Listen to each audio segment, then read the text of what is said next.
Thank you, Mr. President.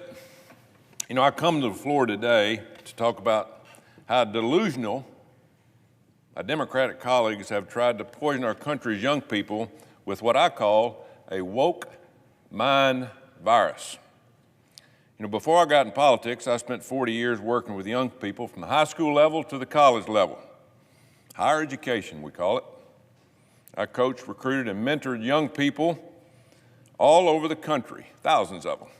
I saw firsthand how hard work and a quality education can change a person's life, no matter where they come from, what they look like, or how much money they have. I used to tell my players that if they work hard, there's no limit to what they can achieve. It's called the American dream. Our founders came here because they envisioned a country where the sky is the limit and people aren't bound by the circumstances that they were born in. But, unfortunately, the Biden administration and the Democrats have spent the last 4 years communicating a much darker message to our young people. You know, this country was founded on merit.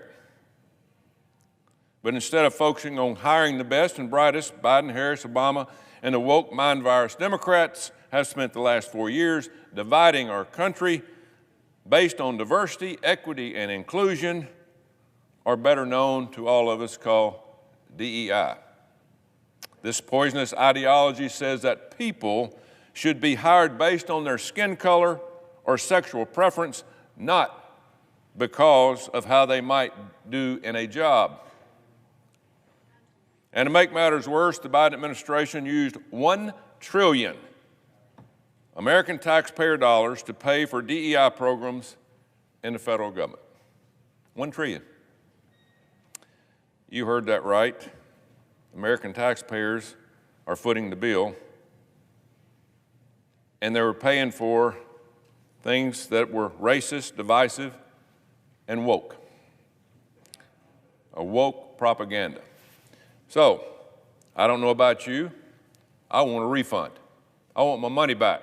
We all pay taxes. Why in the world would we do that?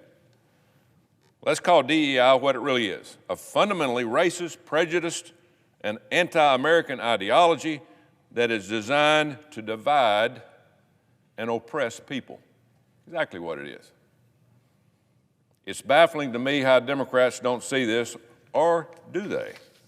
They claim to be a very tolerant, inclusive party rooted in equality. But as we have all learned, Democrats are only tolerant as long as you agree with them. I thought we left the stain of discrimination and race-basing hiring practice behind in our country a long, long time ago, but apparently not. It's clear that Democrats would rather divide Americans based on their race, gender, creed, or sexual orientation than live in a world where people are hired based on intellect, experience, work ethic, and merit. What a thought. So let's set the record straight. This country owes you nothing except for the opportunity to succeed. That's what's great about this country. And if you don't succeed, you can get back up and go again. We're the only country that allows that. For generations, Americans understood this, all Americans. An opportunity to pursue your dreams, to use your God-given talents to contribute to making this country the greatest place to live in the world. I've always said this, if you were born in the United States of America, you hit the lottery, 100%. And I guarantee you, the other 7 billion people in this world would give anything to take the place of any of us, from the poorest to the richest.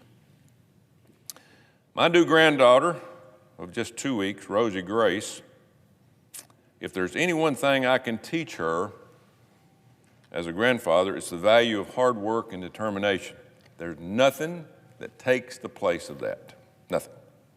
With a strong work ethic and a commitment to excellence, opportunities will open up for her or anybody to live a happy, successful life, and that's all a grandfather like me now can ask for. Hard work and determination. So what kind of message is it that if we're teaching our young people that they are victims of their circumstances and the American dream is only for people who have a certain skin color? That's the opposite of the American dream. But Democrats don't care one bit about that, not one bit. I've listened to it for 4 years.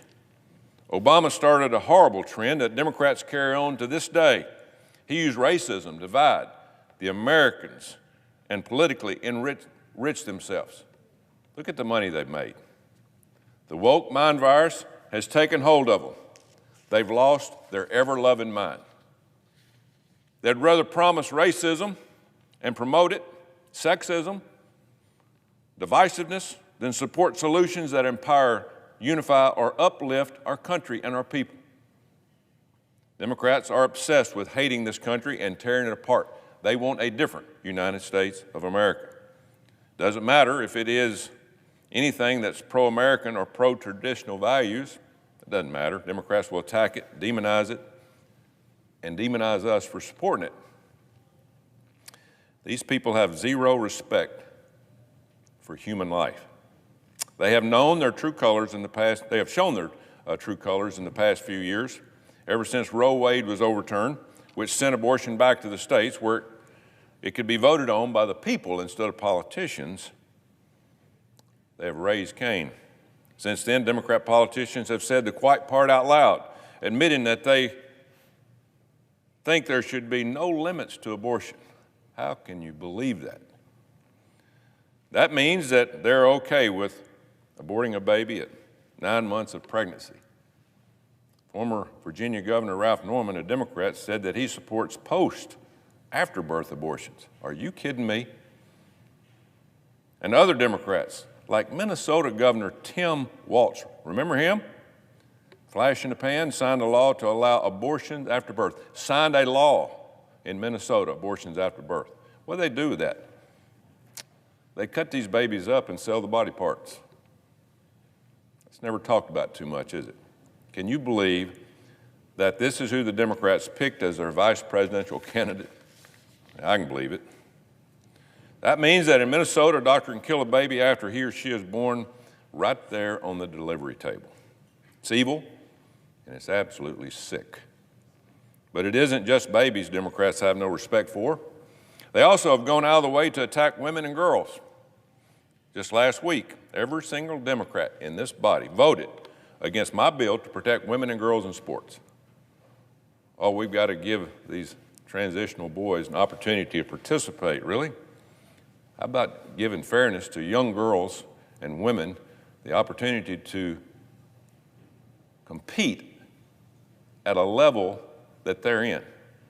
Give them an opportunity, not to play for second or third, but play for first. How about that? The woke mind virus has struck again. Democrats who claim to be pro-women would rather protect a few transgender people than protect the millions of women and girls who make up half of this country. Oh, we got to be nice. We got to be nice to everybody. No, we need a mental health program in this country. It's what we need. Democrats who claim to be pro-women would rather protect a few transgender people than protect the entire country of women and girls.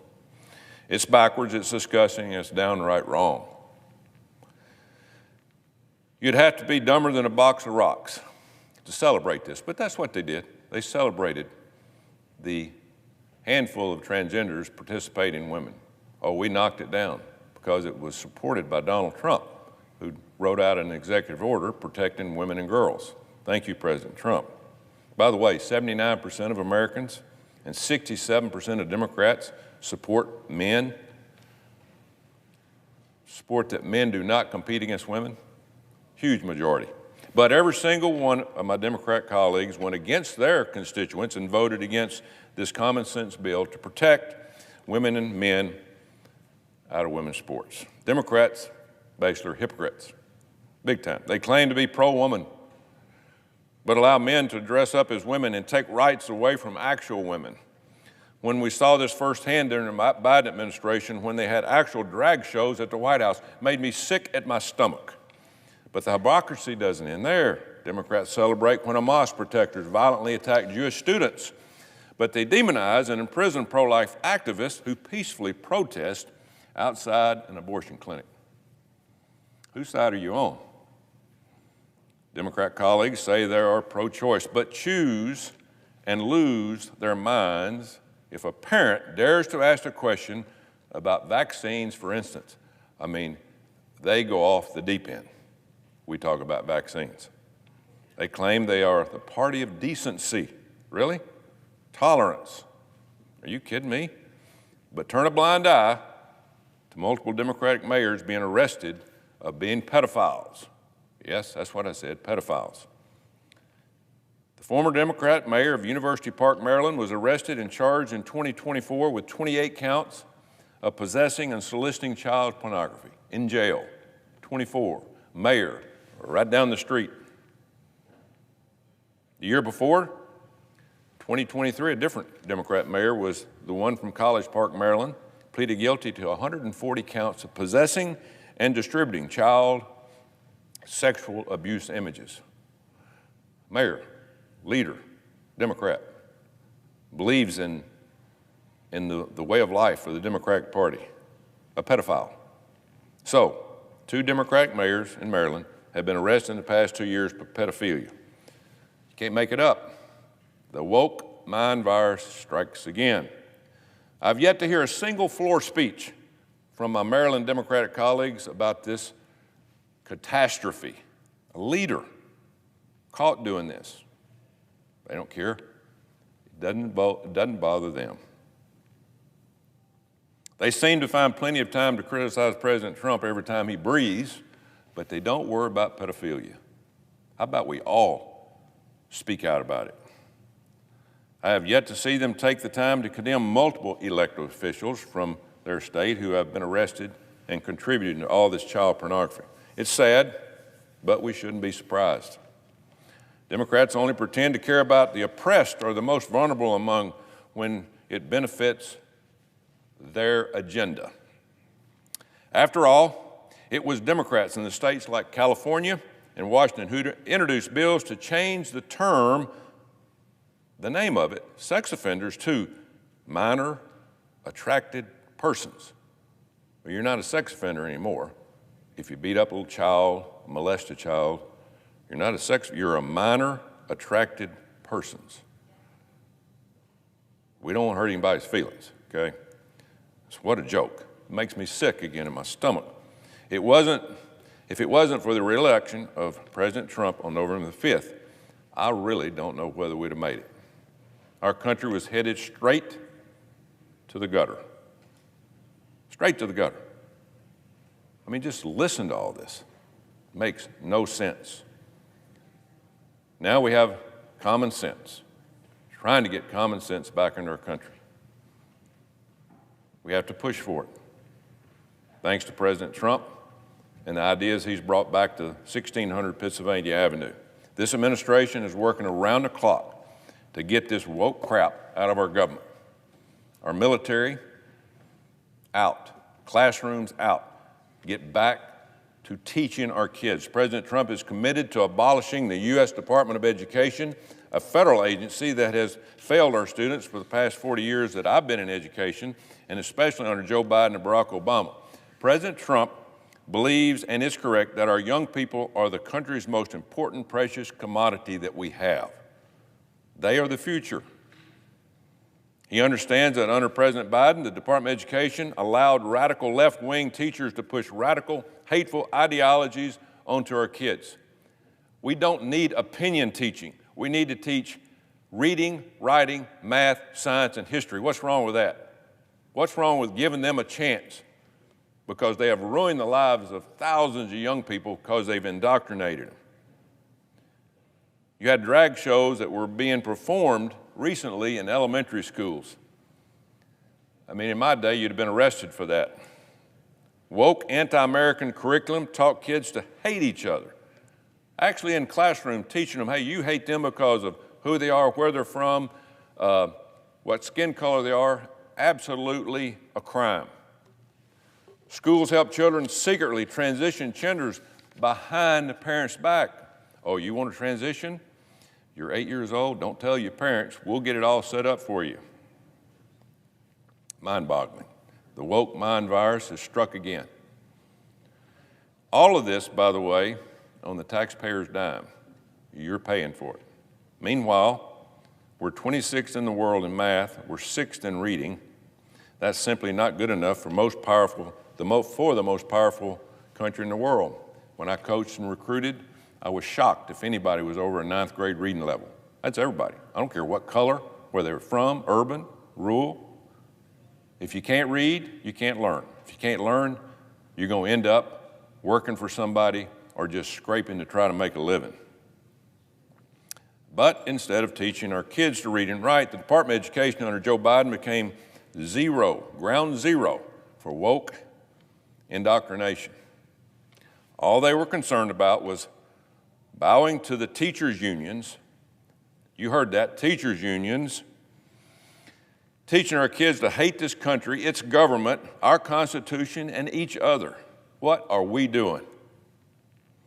Thankful President Trump is sending education back to the states where it belongs. I've advocated this for the last 20 years.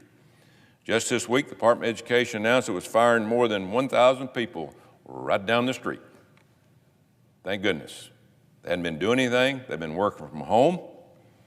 And what they do, we can do it back in the states a lot better, and we can use that money to educate kids. What an idea. Good, the Federal Department of Education needs to be completely shut down. It's not done yet, but we just got started. I've been saying it for a long time. We can't have a one-size-fits-all, top-down approach to education. You know, I'm from Alabama. We teach kids a little bit different because we're a different environment. Rural areas, 60%, farmers, agriculture, and all those things. We don't teach the same things that you would teach in Chicago or New York. Send it back to the states, let them control it. Let them teach our kids to have a chance in the future. Each child is totally different. You know, the federal government can't do that. I hadn't figured out in my 4 years here yet what we can do. But at least we're figuring out, hey, it's not working here, close it down, quit spending money and send it back to the states. Which is why President Trump's plan to empower the states makes all the sense in the world. But of course, Democrats don't believe in common sense. They are the only concerned about we have to control this.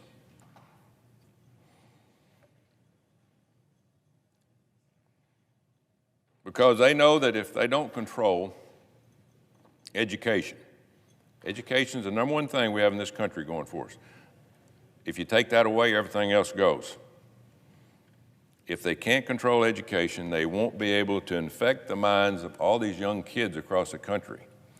They want them to think that the Constitution's bad, that government is really bad, that their parents are bad, that you ought to listen to us.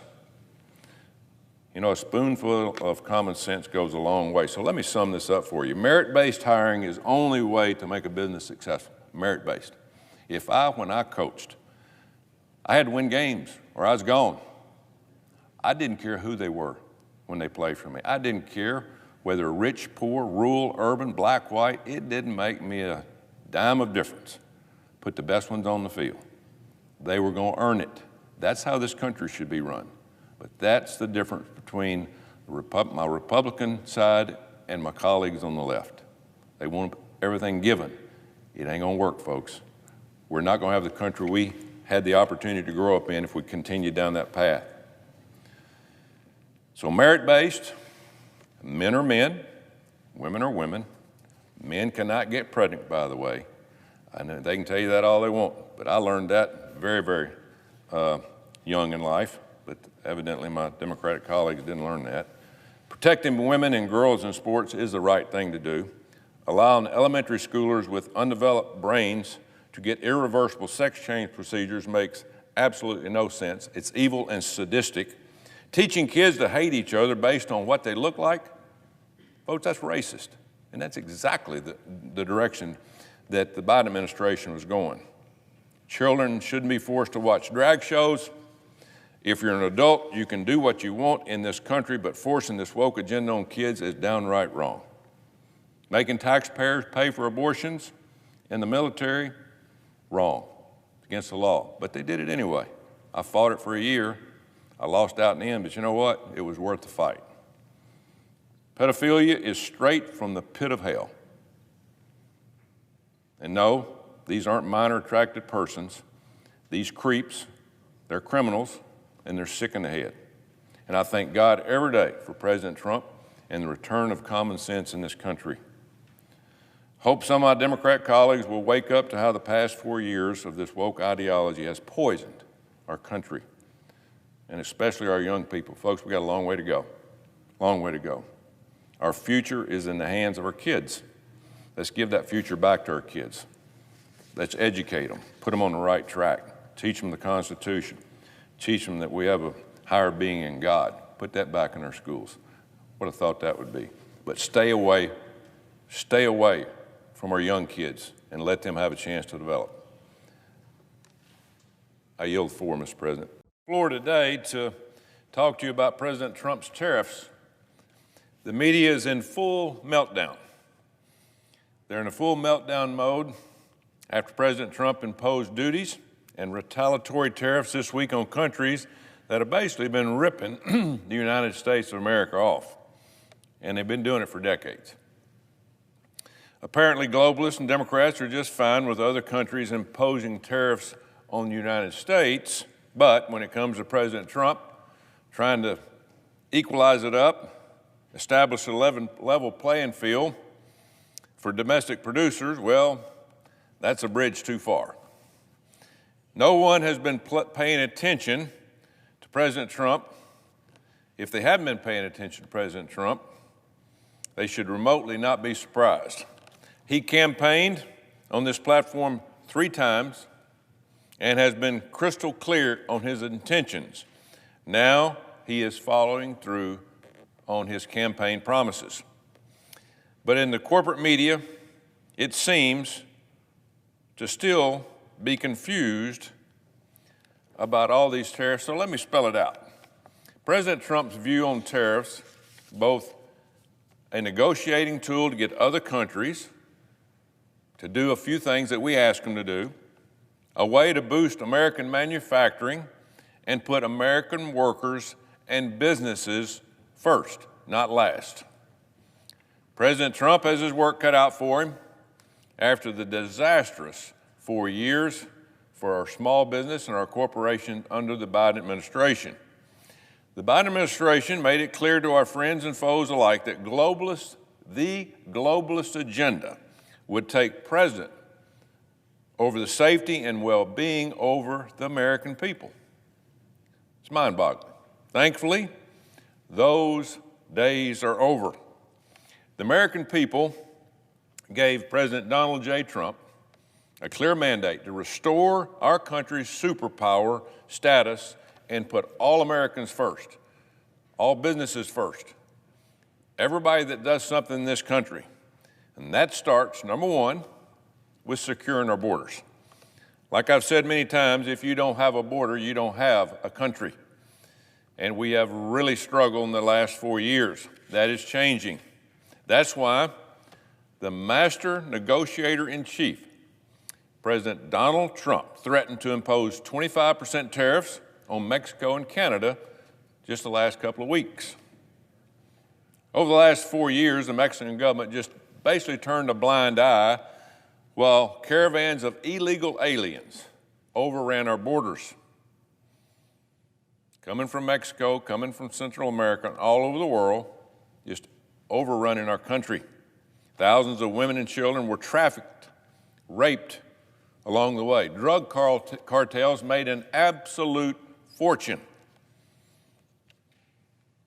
Absolute fortune, not just with drugs, by the way, but for the payments of these illegals coming all the way through either Central America or South America to the United States with a big, basically, tariff of their own, charging these people to come to the United States. Lawlessness had become the status quo under President Biden. Nobody cared. Democrats in this room, they didn't care. They didn't care what was going on. Let's just let them all come in. Let's let the drugs come in. We lose 300 people pretty much every few days to illegal drugs in this country with overdoses. But let's don't worry about that. Let's just worry about controlling our country the way they want it to. Well, it's been a disaster. Mexico showed zero signs of willingness to negotiate when President Trump took office. When he did take office, January the 20th, they woke up real quick. President Trump correctly understands that Mexico's economy is heavily dependent on the United States of America and the citizens of this country. In fact, more than 80% of Mexico's exports come to the United States. 80% come here, and the American citizens buy those products that are made in the United States. Mexico's economy would almost instantly feel the effects of a 25% tariff, leaving Mexico's President Claudia Sheinbaum no choice but to come to the negotiating table under the master negotiator, Donald Trump. So that's why he uses tariffs, to get his point across, because people across the world take us for granted. As a result, within hours of President Trump's announcement of the tariffs, Mexico caved. They saw real quick. Obviously, they're not stupid. They agreed to help the United States secure the border and crack down on the cartels and the illegal drugs coming in, almost immediately, which we could have done the same thing with the past administration, but it just showed you they could care less of what happened at our border. Our neighbor to the north also caved to President Trump after a 25% tariff was threatened on Canada.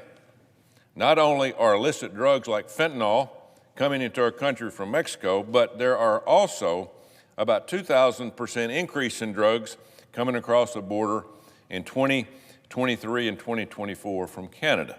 A 2,000% increase. In the last fiscal year alone, enough fentanyl was seized at the northern border to kill 9.8 million Americans. And to me, that would be a very serious problem. But do you think the Democrats cared? Nope. There was no action at all by the Biden administration on Canada. No action on Mexico. But thanks to President Trump's leadership, our North American neighbors from the north and south are making changes now daily that will protect American citizens from deadly drugs, criminals, and human traffickers. The number one job of the President of the United States is to protect the people in this country first, and that's what President Trump's doing.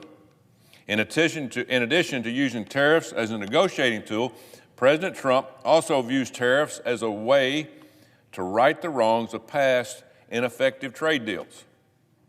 That's why this week he's imposing a 25% tariff on all steel and aluminum imports, including those of Canada and Mexico. Contrary to what the media is telling you, this isn't unprecedented. It's not unusual. In fact, President Trump has helped shine a light on the fact that U.S. exporters face higher tariffs than more than two-thirds of the time. We pay more tariffs than anybody. For example, among our major trading partners, China applies higher tariffs on 85% of U.S. products and 90% on U.S. and 90% on U.S. products from India. Just think about that. We are paying tariffs on things coming in this country, but when we send things out, we get the heck tariffed out of us from other countries. It's not fair trade. These exports imbalances don't just impact bottom lines, they also discourage domestic production. We have got to produce more in this country. We have got to build more things in this country, and that's what President Trump's trying to do. If we don't cut back on spending and start producing more in this country, this will not be the United States of America much longer, because we will be bankrupt, and we'll be reporting to somebody like China, who is buying our treasury bills right and left, or they were. One report conducted by the Department of Commerce in the first Trump administration found that excess production capacity, particularly China, has been a major factor in the decline of domestic aluminum production. Basically, we're getting overwhelmed by aluminum from China. That's not near as good as what we make in this country. President Trump built one of the strongest economies in a modern history in his first term. Modern history. But the Democrats failed to know that, so they wanted to change it. And did they ever? Almost destroyed our economy. Jobs and wages were up when President Trump was in, inflation was down. Americans had more money in their pocket. And thanks to President Trump's strategic tariffs, along with the 2017 Tax Cuts and Jobs Act, companies were reshoring businesses back in the United States right and left. They were coming back because they could make profit. And that's what it's all about when you have a corporation. You got to make profit. And President Trump was able to, because of tariffs, make more money for manufacturing in this country going out of this country. You had companies like Ford canceling plans to build in Mexico back in President Trump's first term, and instead opening one in Michigan. This turned out to be extremely important when COVID hit and we're forced to rely on goods manufactured right here in the United States. We found out pretty quick, just in drugs alone, we make very little drugs in the United States. Where are they made? They're made in India and China. They've got to come back here. We have to be self-sustaining.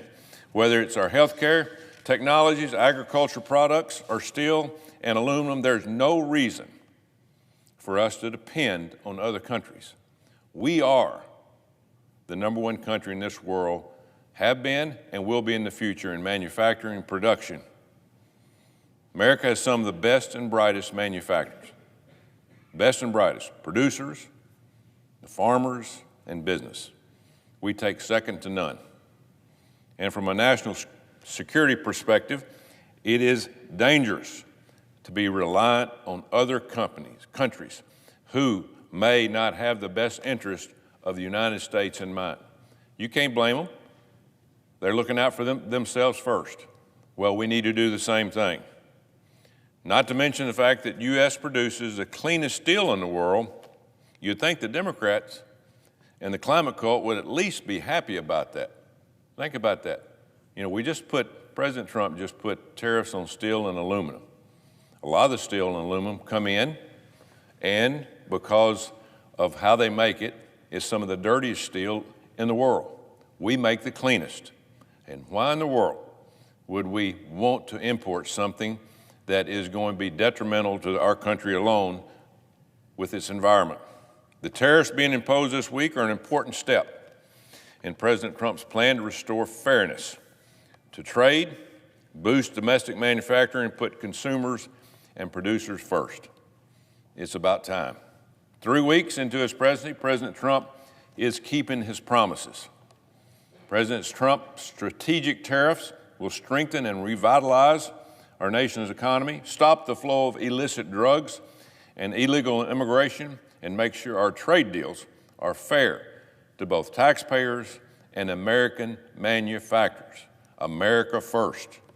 President Trump is utilizing every tool at his disposal as we speak, including tariffs to usher in the golden age of the American economy. We have to make that change. If we don't, we will not survive as the #1 country in the world. We will not regain that status, and we will be losing our national security. Mr. President, I yield the floor, and I notice absent quorum. Clerk will call the roll. Senator from Hawaii. On another matter, it really should go without saying, but no president should be accepting a $400 million gift from a foreign country. It is gross, it is reckless, it is corrupt, and the outrage and condemnation, especially on the Republican side, should be universal. There is no excuse or justification for this. It is wrong, and that is the end of the story. There is no legal justification. There is no common sense justification. Let's unpack this a bit. Trump is planning to accept a $400 million luxury plane from Qatar, which he just so happens to be visiting this week on his first foreign trip of his term. The stated purpose of that trip is to cut business deals. But it's very hard to drive a hard bargain when the people that you're negotiating with just gave you a $400 million gift. And it means that the other side will have a much easier time getting what it wants, even if American interests are harmed. A law enforcement official called the gift a, quote, security nightmare because it would require basically the whole thing to be busted up, taken apart, and reconstituted. If that all sounds blatantly corrupt and incredibly wasteful, it is because it is. And I just want everyone to go through the thought experiment. Imagine if it were a president of the other party. Imagine if this happened 25 years ago and you were reading about something in history. Do you think that an American president should accept a $400 million gift? Do you think that Air Force One, this icon, this symbol of American power abroad, that has carried John F. Kennedy's body, where LBJ was sworn in,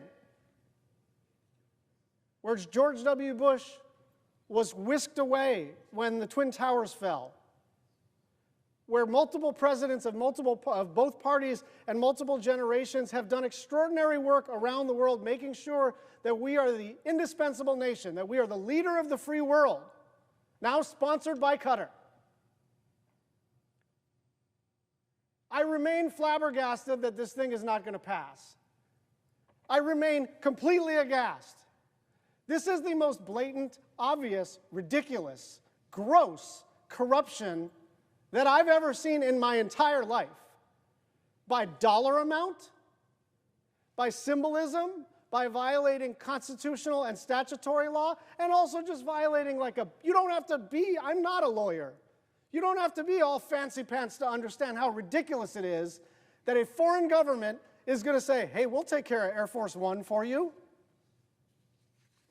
And so we have a simple resolution, and it is simple. And I was going to read it, but you know what, I'll just summarize it. It basically says, and the way these things are structured, it's a bunch of whereases. Whereas Air Force One is a symbol of the United States, where Air Force One is one of the most recognizing symbols of the office of the presidency, and so on and so forth. Therefore, be it resolved that we shouldn't do this. That the American president should not accept a $400 million gift from anybody. And so, as if in legislative session and notwithstanding Rule 22, I ask unanimous consent that the Senate proceed to the consideration of S-Res 218 submitted earlier today, that there be up to 2 hours for debate on the resolution, and that upon the use or yielding back of that time, the Senate vote on the adoption of the resolution. Finally, that if the resolution is adopted, the preamble be agreed to, and that the motions to reconsider be considered made and laid upon the table with no intervening action or debate. Is there an objection? Mr. President, The senator from Alabama. reserving the right to object. As usual, my Democratic colleagues are losing their mind over the situation. But let's just talk about the facts. First of all, this is not a done deal. It's not happened yet. It's all talk. But if reports are accurate, the government of Qatar is considering gifting the United States Department of Defense an American-made Boeing 747, I'll repeat that, an American-made Boeing 747 plane for temporary use as Air Force One. It is not for the President's personal use, and he will not be using it after he leaves office. It is customary and totally normal for foreign countries to give our government gifts. The DOJ has already said that this does not violate any law. So why are my colleagues and the woke media having a full-blown meltdown over this situation? Perhaps it's because in the past 72 hours, President Trump has delivered so many wins you can't count them all. On Sunday, he negotiated a deal with China, dropping tariffs 50%. On Monday, he secured the release of the last remaining American hostage in Hamas. Aiden Alexander has been through hell the past 584 days, and it took President Trump to bring him home. Today, President Trump just announced hundreds of billions of dollars in new investment from the Middle East. And on Thursday is forcing a face-to-face meeting between Putin and Zelensky to end this brutal war in Ukraine. You'd think the media would be celebrating all these wins along with my colleagues, but as usual, the Trump derangement syndrome is getting in the way. I'm convinced that the media and some of my colleagues would rather President Trump lose on everything and our country lose on everything than be successful. Whether you're a Republican or a Democrat, we are all Americans. Sometimes I think we forget that. And we should all be able to celebrate any time a president delivers a win for the American taxpayers. And by the way, we are $37 trillion in debt. If another country wants to give us a free plane, saving the taxpayers of this country $400 million, the only thing we should say is thank you. Democrats are rudderless right now. They're looking for something to hang their hat on. They see that President Trump has done more than 4 months than President Biden did in 4 years. So they want to make a plane gift from Qatar the next so-called perfect phone call to my Democratic colleagues instead of wasting our time objecting every time President Trump breathes. Maybe you should get outside of D.C. and go connect with the American people. I can promise you, they don't give a rip about an airplane. They care about their lives and this economy and the things that have been destroyed for the past 4 years that President Trump is trying to put back together. For these reasons, Mr. President, I object. The objection is heard.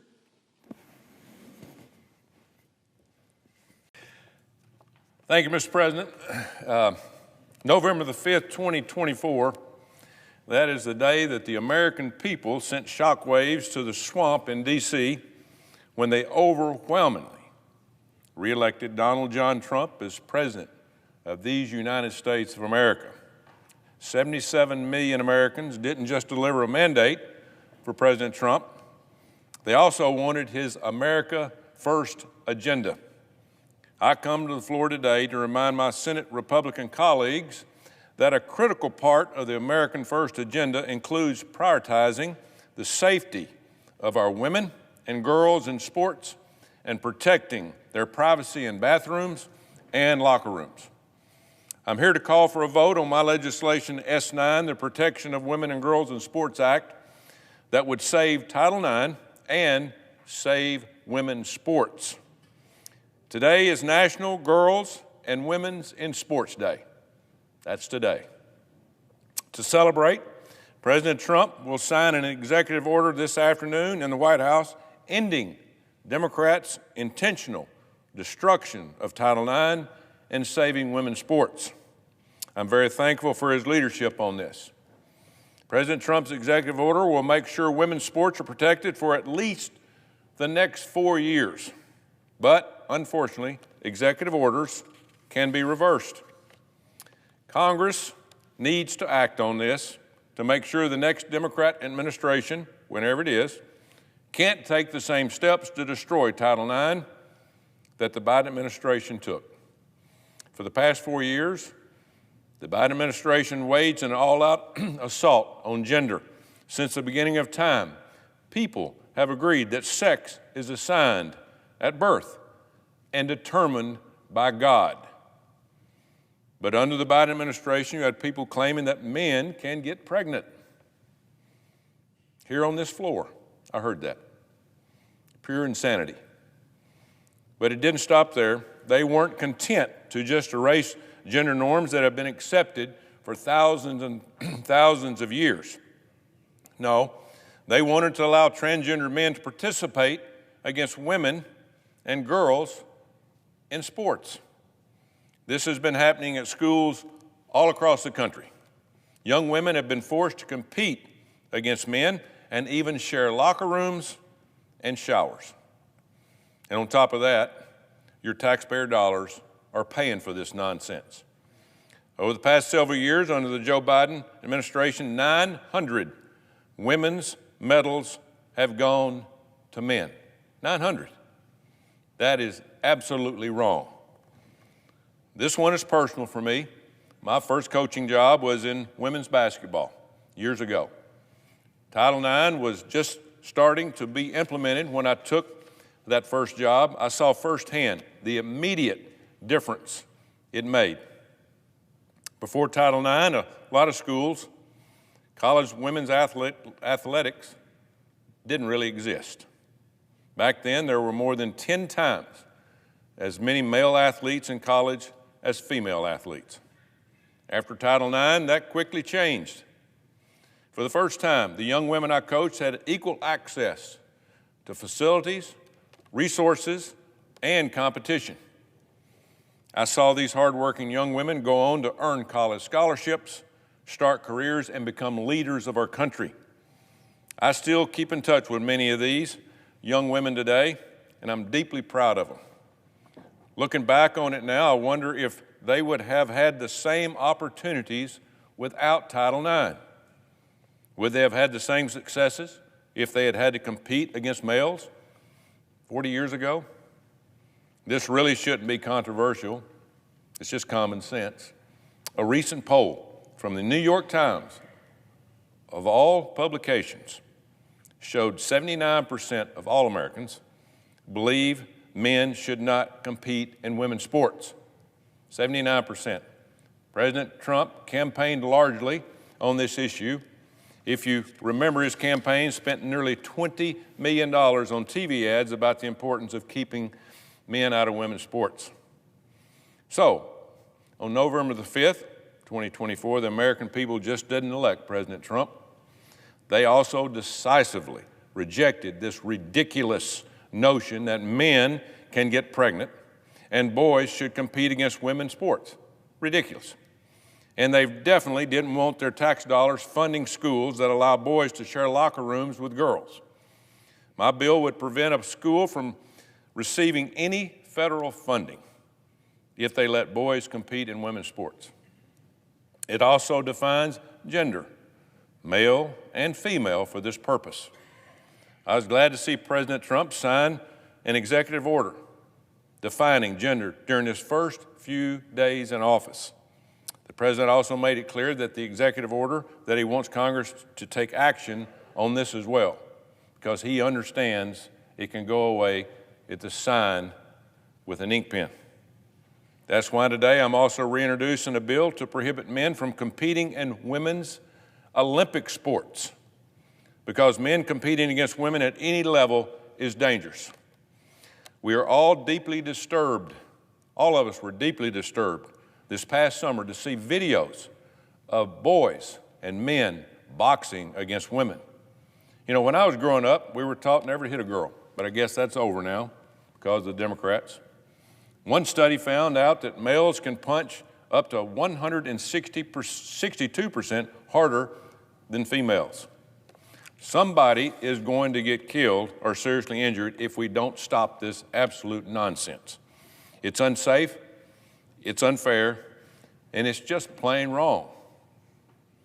Protection of women in the Olympic and Amateur Sports Act will make sure men aren't allowed to compete against women in any sport, but especially not in a violent sport like boxing. This bill will restore fairness for the American women who train their whole lives to represent our country on the world stage. Their entire lives they train. I know we're all looking forward to the United States hosting the Summer Olympics in 2028 in Los Angeles. I hope our bill has been passed and signed into law long before that, so we can all enjoy some healthy, safe women against women or men against men competition during those Olympics. But this issue goes way beyond politics. I've heard from parents, students, teachers, and coaches all over the country about this. These are people who have personally seen the benefits of Title IX and are very concerned about Democrats' attempts to take these opportunities away from women and girls. There are countless stories of girls who have benefited from Title IX in my state of Alabama. This includes athletes like Rachel Argent of Thorsby High School in Chilton County, Alabama. Rachel's athletic ability and good grades drew the attention of college coaches across Alabama. Rachel's athletic ability and her good grades drew the attention of people from everywhere.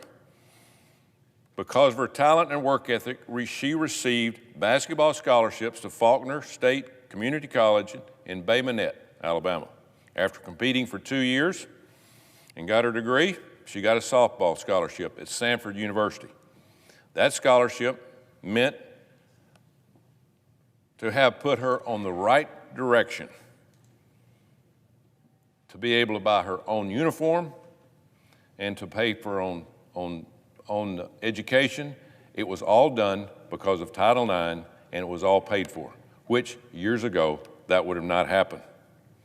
She didn't have to worry about landing a full-time job while she went to school and participated in sports to pay her bills. After college, Rachel returned to Thorsby High School as a teacher and a coach. She wanted to give back to the school what she had gotten from Title IX. She taught health and physical education for grades kindergarten through 12. She coached girls softball, basketball, track, and volleyball. She made an impact on hundreds of girls across our state of Alabama. It was all made possible, again, by Title IX. Rachel's daughter, Addie, played softball, tennis, golf, basketball at Chilton County High School. She got a gold scholarship to the University of Mobile, where she graduated with a degree in nursing. Her athletic scholarship was part of her getting a degree and becoming a nurse. There are countless other young women like Addie and Rachel across Alabama and every other state across the country. More than 50,000 young women in Alabama alone competed in high school sports this past year. 50,000. Every single one of them deserves the full benefit of fair competition. You know, I'm grateful that every member of the Senate Republican leadership is a co-sponsor of my Protection and Women and Girls Sports Act. They've been very supportive. Leader Thune is a proud co-sponsor of my bill, and I'm glad to have his support. Leader Thune is committed to scheduling a vote on this bill and putting every Democrat on the record on whether or not they support men competing in women's sports. We brought this bill to the floor for a vote during the last Congress. Really, we brought it twice, and every single Democrat always voted against it. What does that tell you? Leader Thune has not rescheduled it for a vote yet this Congress. Right now, we're obviously got a lot of things to do with President Trump's cabinet. Then we get started on the reconciliation process and get the American economy jump-started again. We have a lot to accomplish in the first 100 days of the Trump administration, and I hope this bill is part of that 100 days. President Trump will sign an executive order again today banning men from competing in women's sports. Let's lock that commitment in. Let's lock it in for young girls and women all across this country. Let's bring this bill to the floor for a vote very soon so the Senate can send it to the President's desk and make this permanent. To my Senate colleagues who are on the fence about this, I would ask, do you have daughters? Do you have granddaughters? Do you have nieces? Would you want them competing against men in sports? Would you feel comfortable with them sharing a locker room with a biological male? I'm excited to welcome my first granddaughter in a couple of weeks, Rosie Grace. I would raise hell if she was forced to compete, dress, or use the same showers as men. And American taxpayers should not be forced to foot the bill for any school that are allowing this to happen. The days of woke, swamp politicians running our government are over. Common sense has been restored to the White House. And Congress needs to get back to work and let President Trump work on this bill. This isn't about politics. This is about right and wrong. The American people have delivered a verdict. They want men out of women's sports and women's locker rooms. President Trump is 100% with us on this. The time to act is now. It's time to restore Title IX protections and save women's sports. Mr. President, I notice the absent quorum. Clerk will call the roll. Ms. Alsobrooks. Madam President, today we have a very important day for women and girls across this country. Third time's a charm. This is the third time that I've had a vote on this bill. The other two times has failed because we have had almost zero Democrats help to support women and girls in sports. Over the past 4 years, women's sports at all levels has been under attack. Since the beginning of time, people have agreed that sex is assigned at birth and determined by God. But under Biden administration, you had people claiming that men can get pregnant. Pure, absolute insanity. But it didn't stop there. They weren't content just to erase gender norms that have been accepted for thousands of years. No, they wanted to allow transgender men to participate in women's and girls' sports. This has been happening at schools all across our country. We have women's teams in some states that are all boys.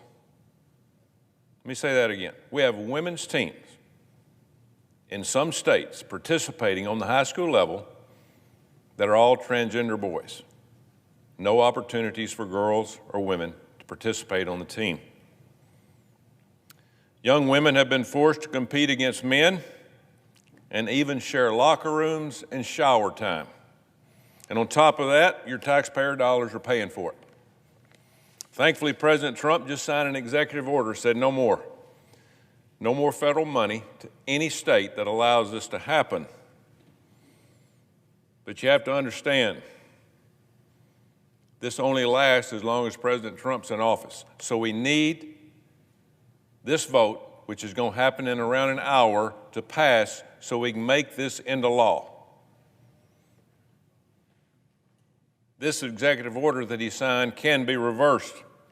So we're going to continue to fight some states that are even not going by the executive order, like Maine, some in Michigan, some in New Jersey.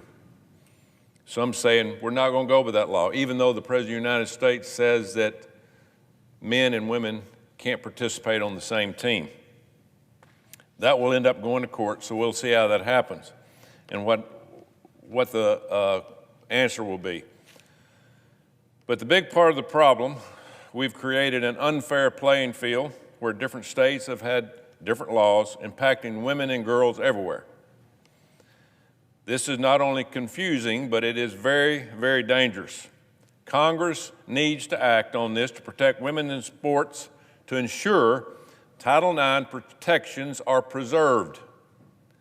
My bill that we are voting on today, in about an hour, the Protection of Women and Girls in Sports Act, would make sure women's rights to equal competition, equal scholarships, safe locker rooms, and that they all are protected. This legislation has already passed the House just about a month ago, with 2 Democrats actually supporting it. I appreciate the support of all my Republican colleagues on this. You have all joined me in championing this very important cause for the past 3 years. I especially want to thank Leader Thune for hanging and bringing this bill to the floor here in the United States Senate. This will be the 3rd time. It is hard to get a bill on this floor, but it is so important, and he understands that. I also want to thank my friend and former colleague, Senator Joe Manchin of West Virginia, who was the only Democrat in the last few years to support this when he was in the Senate. Unfortunately, my other Democrat colleagues have been radio silent on this very issue, despite the fact that a recent poll shows 67% Democrats do not want men in women's sports. 67%. So, I'd like to make the case to each and every one of my colleagues today on this important issue. As most of you know, I spent 40 years as a coach. What you may not know is my first job wasn't in college, but it was coaching high school girls basketball. I don't want to date myself, but that's about the time Title IX started, and it was implemented most of it during my tenure as a girls' coach. I saw firsthand how the immediate difference was made through Title IX. Before Title IX, a lot of schools, college women's athletes really didn't exist. You had very few sports. You might have had basketball, you might have had track, but you didn't have volleyball, you didn't have softball, you didn't have anything else. When Title IX came about, we started more women's sports. After Title IX was enacted, things started to change. For the first time, young women I coached had equal access to facilities, resources, scholarships, and all kinds of competition. I saw these hardworking young women go to start successful careers and become leaders in their communities. And a lot of it was because of their opportunity to play sports at every level. I still keep in touch with many of these young girls. They're not young anymore, but I'm proud of them for the success that they've had.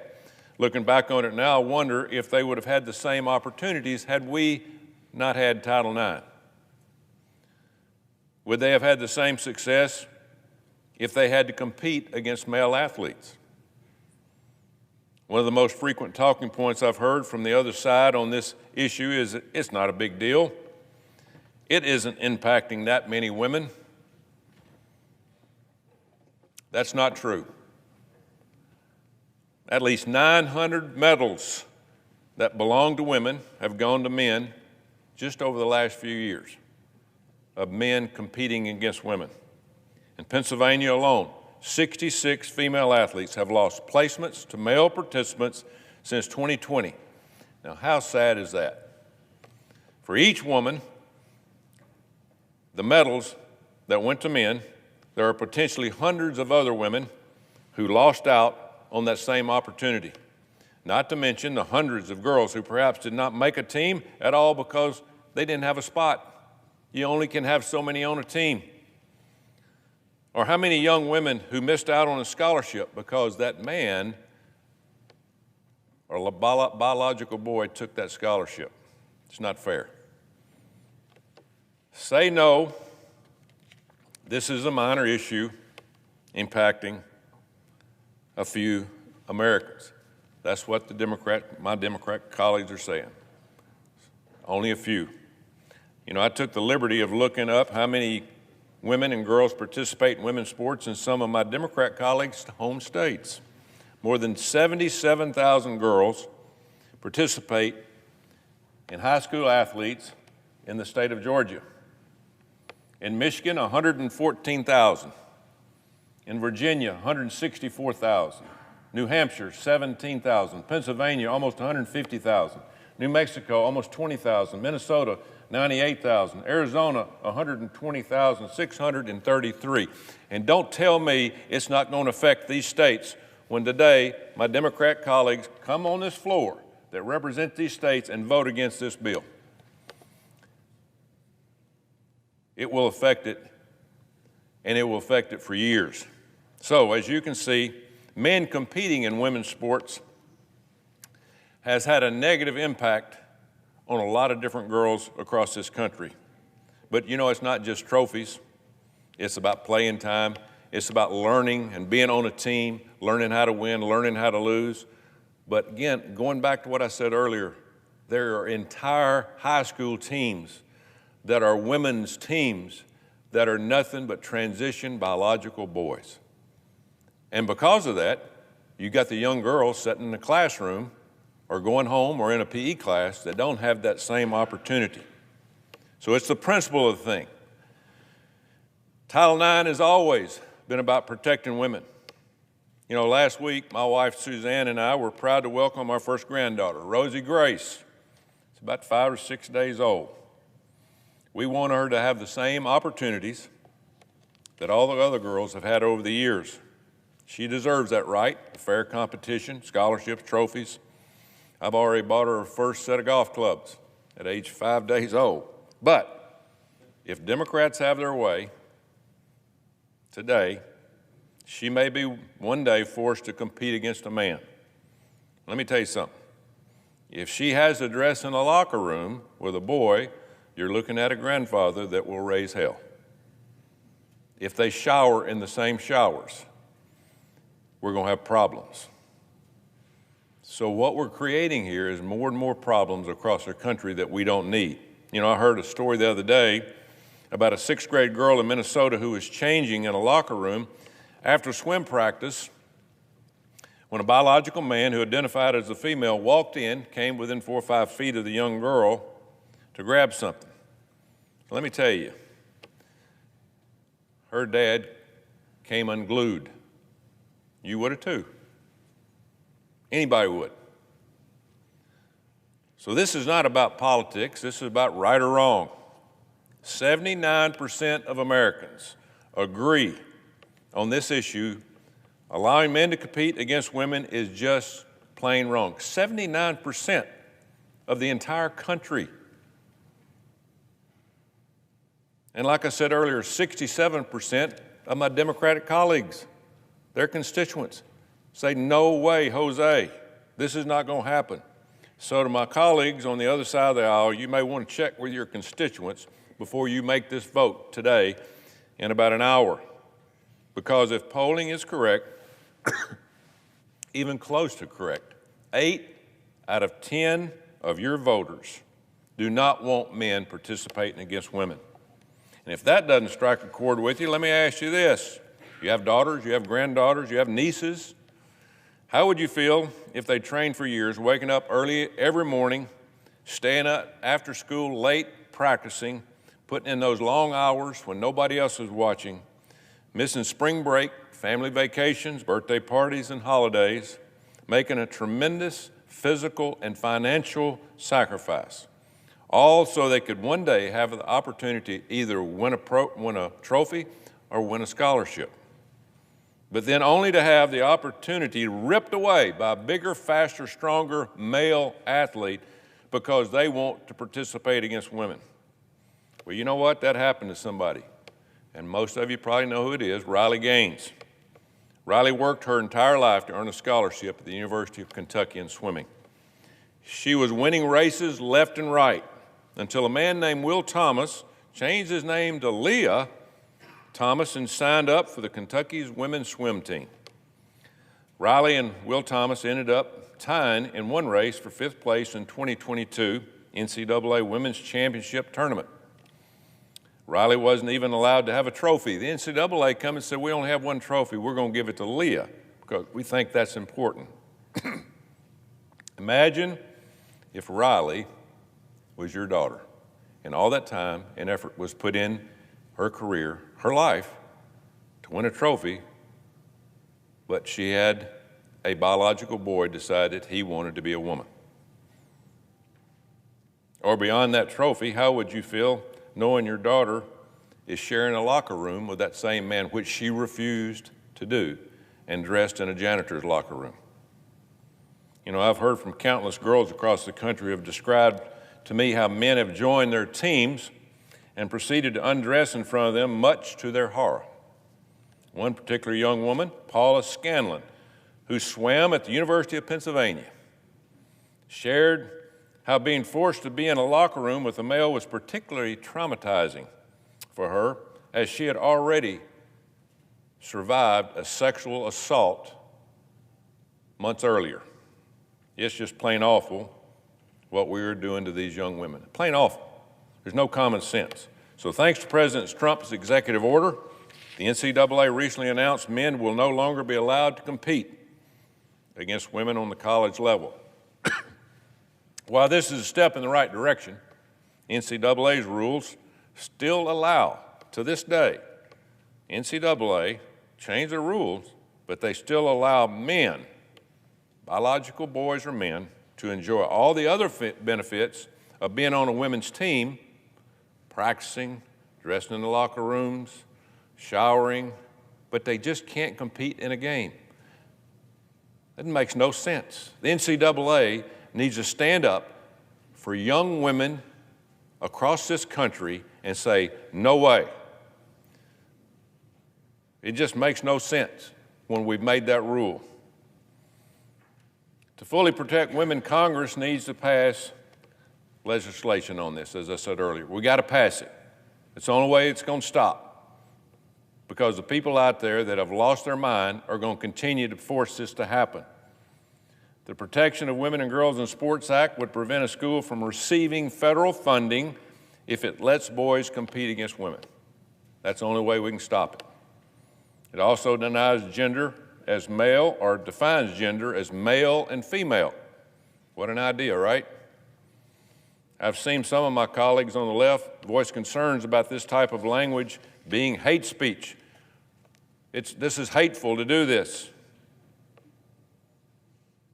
I don't see it that way.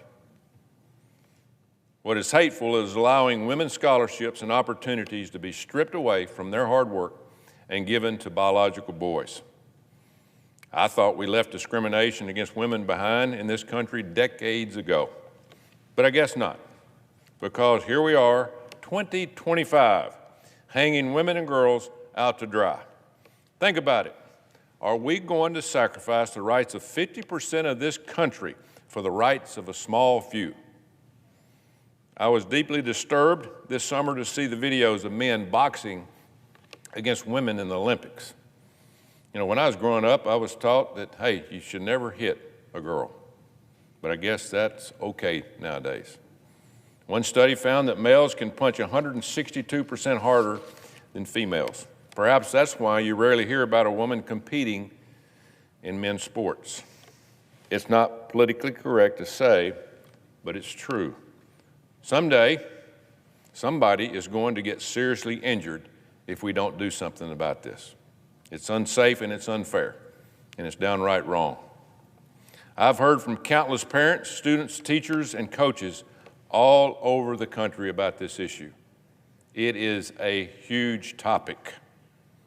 And I bet that my Democrat colleagues in blue states have heard the same questions, even if they won't admit it.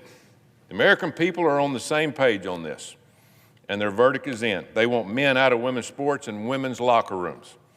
Let's do the right thing.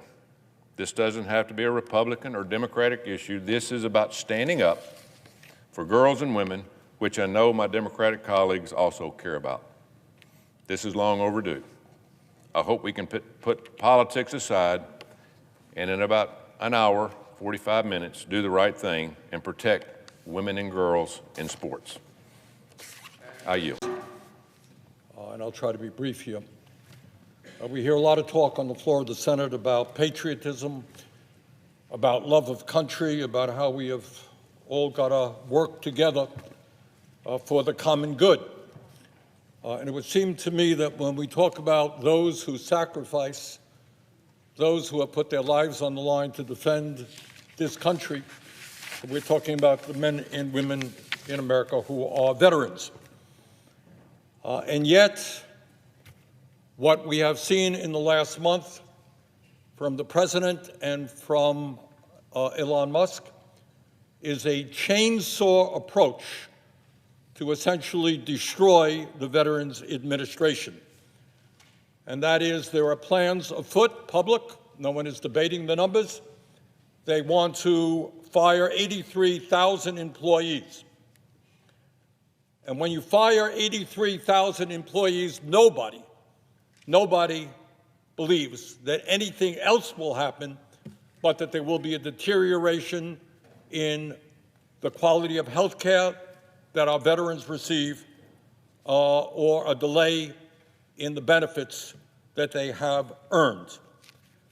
Now, I've heard criticism of the VA. VA is the largest health care system in America. Is it perfect? Absolutely not. Does it have its problems? Of course it does. But compared to what? Compared to the American health care system, which is the most expensive in the world, a system in which 83 million Americans are uninsured or underinsured, where 60,000 people die each year, where we have the lowest life expectancy of any other major country on earth. So no, the VA is not perfect. It needs improvement. But I will tell you that in the state of Vermont, I talk to a lot of veterans. I'm the former chair of the Veterans Committee, and I've had the honor to talk to veterans of Vermont and all over this country. And in Vermont, what they tell me, there is enormous pride in the quality of care that they get at the VA Medical Center in White River Junction, Vermont, and as well in the community-based outreach clinics that exist all over our state. And I expect, with some exceptions, that is true all over the country. Bottom line is, veterans appreciate the care that they get at the VA. Want it improved, but they appreciate it, and they do not believe that there should be massive cuts to the Veterans Administration. Truth is that in fiscal year 24, before Trump took office, the VA reported over 36,000 vacancies, including 2,400 doctors, 6,300 registered nurses, 1,800 social workers, and 1,200 custodians. When you have a workforce shortage, the solution is not to fire 83,000 people. It is to add people. It's to make sure you know where your workforce is going, that you have quality people, but you don't lay off 83,000 people. That's not just my view. It would seem to me that before you take a chainsaw to the Veterans Administration, you might want to talk to the veterans organizations and see what they think about it. The Veterans of Foreign Wars, the VFW, said, quote, "We call upon VA to reconsider its planned reduction of 83,000 employees and thoroughly review any proposed cuts prior to rolling out further announcements like this," end quote. Paralyzed Veterans of America said that they are, quote, "deeply troubled by actions being taken in Washington, D.C. that are already having a detrimental impact on the services that veterans with spinal cord injuries and diseases like ALS and MS rely upon," end quote. The Disabled American Veterans, the DAV, said, quote, "We are extremely concerned about the leaked proposal to arbitrarily eliminate 80,000 VA employees," end of quote. That is what some of the major veterans organizations are saying, and I've talked to virtually all of the veterans organizations, and they are deeply, deeply, deeply concerned about the cuts that we have seen and the cuts that Musk is proposing. So, Madam President, this is not a difficult issue. Everybody here wants to make the VA more efficient. The way you do that is to come up with some plans. You work with the Veterans Committee, and you see how we can make the VA more efficient. Nobody in their right mind thinks that just firing 83,000 people is the way to go. And let me be very clear. Mr. Musk has made it public that he thinks that we should privatize anything that can be privatized. There are people, not all, people in the Republican Party who eventually want to privatize Social Security. We're looking at $880 billion in cuts in Medicaid to dismantle that very important health care organization. And if anybody thinks that the laying off of 83,000 employees of the VA, the lowering of quality care that our veterans will receive, is not a prelude to the movement to privatize the VA, you would be surely mistaken. So with that, Madam President, as if in legislative session, and notwithstanding Rule 22, I ask unanimous consent the Senate proceed to the consideration of S-Res 165, which was submitted earlier today. Further, I ask unanimous consent that the resolution be agreed to, the preamble be agreed to, and that the motions to reconsider be considered, made, and laid upon the table with no intervening action or debate. Bottom line, do not lay off 83,000 employees at the Veterans Administration. Madam President. The senator from Alabama. Reserving the right to object, on November the 5th, President Trump was given a mandate. Get this country straightened out. This included waste, fraud, and abuse in our federal government over all agencies. The VA is a perfect example. Under President Biden, the VA increased its staff 80,000 employees in 4 years. Let me repeat that. Under President Biden, the VA increased its staff 80,000 people. You'd think that this would mean that we would increase the efficiency of our VA 80,000%. Unfortunately, that's not the case. Despite the Biden administration ballooning the size of the department, the VA has nothing to show for it. In fact, wait times and backlogs have gone up. hadn't worked. So these cuts are not warranted. They are completely necessary. By reducing the number of employees, these savings can be redirected to actually providing veteran health care and benefits while still protecting VA's mission of critical jobs like doctors, nurses, and claims processors. Do the job it was meant to do. And phasing out non-mission critical jobs like DEI officers and interior designers, for just a few, is necessary to get this job done. Now, I don't want to oversimplify this. I know these problems at the VA exist. They always have existed. Since 2015, the VA care has been on the government accountability list. High risk. That means it's being audited. Are they doing their job? Not very good reviews. We have to do better for our veterans. I come from a military family, spent many hours in the VA. Some are good, some are not so good. Let's stand up for our veterans. The VA challenges across the board, from overseeing simple things like safety and access of care, are essential. And it's not by having more people, it's by having better people. The VA is not supposed to be a massive bureaucracy. That's not what it was meant to be. It was created to serve our veterans. This resolution being put forward would directly prevent President Trump from carrying out his mandate that the American people gave him. American people have spoken, and the days of business as usual are over. The VA is going to get better. For these reasons, Madam President, I object. Objection is heard. Madam President, The senator from Vermont. I am not aware that in the so-called mandate of President Trump, and by the way, he got millions of votes less than Joe Biden got 4 years previously, I don't recall that during the campaign, Trump went around the country saying, hey, elect me, I'm going to lay off 83,000 workers at the Veterans Administration. Yes, we all want the VA to operate more efficiently, but the idea that you can lay off 83,000 employees and make that happen is absurd.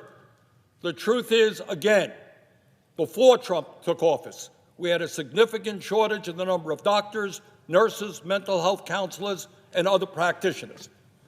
So it is disturbing to me that anyone who claims to be supporting veterans in this country and the sacrifices they have made would object to this amendment, this resolution. And with that, I would yield the floor. Recognized Can we suspend the quorum? without objection. Go ahead.